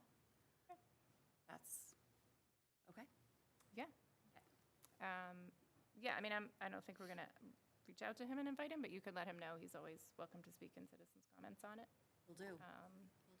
Because we won't be able to take a vote on it, because again, we read him to that. Right. So we can talk about it at town meeting. But the results of that, the select board was 2 in favor and 3 opposed, and the finance committee was 2 in favor and 7 opposed, just for. Mhm.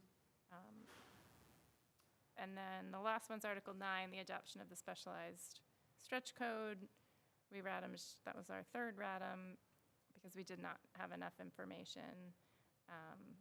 And I did look into, I know one of my issues was the MSBA. This specialized stretch code would apply to new schools. And I did look into MSBA on their website, and they do give incentive to communities that comply with this specialized stretch code. So basically, they would give districts more reimbursement points if you complied with this new specialized stretch code, if the community decides to adopt it. Can the school still do that even if it's not passed? Yeah. They can still opt in, so so if this doesn't pass, they could still, Yes. Okay. They wouldn't have to, but we could do that. that it would And- still and- give people options, to do or not. And in general, the MSBA is very keen on building green schools. And they reward districts for that. Yeah. You know, the more green you make it, the more points you get in general. So I don't anticipate it being a problem if the town were to adopt this stretch code. I don't anticipate having problems with MSBA. Oh, you mean if they don't accept it? If they don't accept it, we wouldn't have a problem, because if the school goes green, Right. I just didn't want to be forced into paying more money right, for a greener school. Right. Because the town passed something. That's just another one to read up on, and we should just come prepared with positions at town meeting. That was all on that one. So we'll jump back down to new business. Anybody have new business? Vouchers and bills should be all set. Consent agenda. There are some meeting minutes in your folder from September 7th. So move the Ipswich School Committee to approve the following. Meeting minutes from September 7th, 2023, and a $3,500 donation from Ipswich Education Foundation for the purpose of funding the Ipswich Middle School after-school YMCA bus in the form of a driver's stipend to be deposited into the middle school gift account. do we have a driver for that? So, all right, so I made the motion, Second? second by Diana. Discussion? All in favor? 5-0. Thank you. Motion to adjourn. Second. Oh, sorry. So moved, so moved. Moved by Diana, seconded by Jenny. All in favor? 5-0. All right, thank you. Thank you. Good Thank night, you. Ipswich. Night. I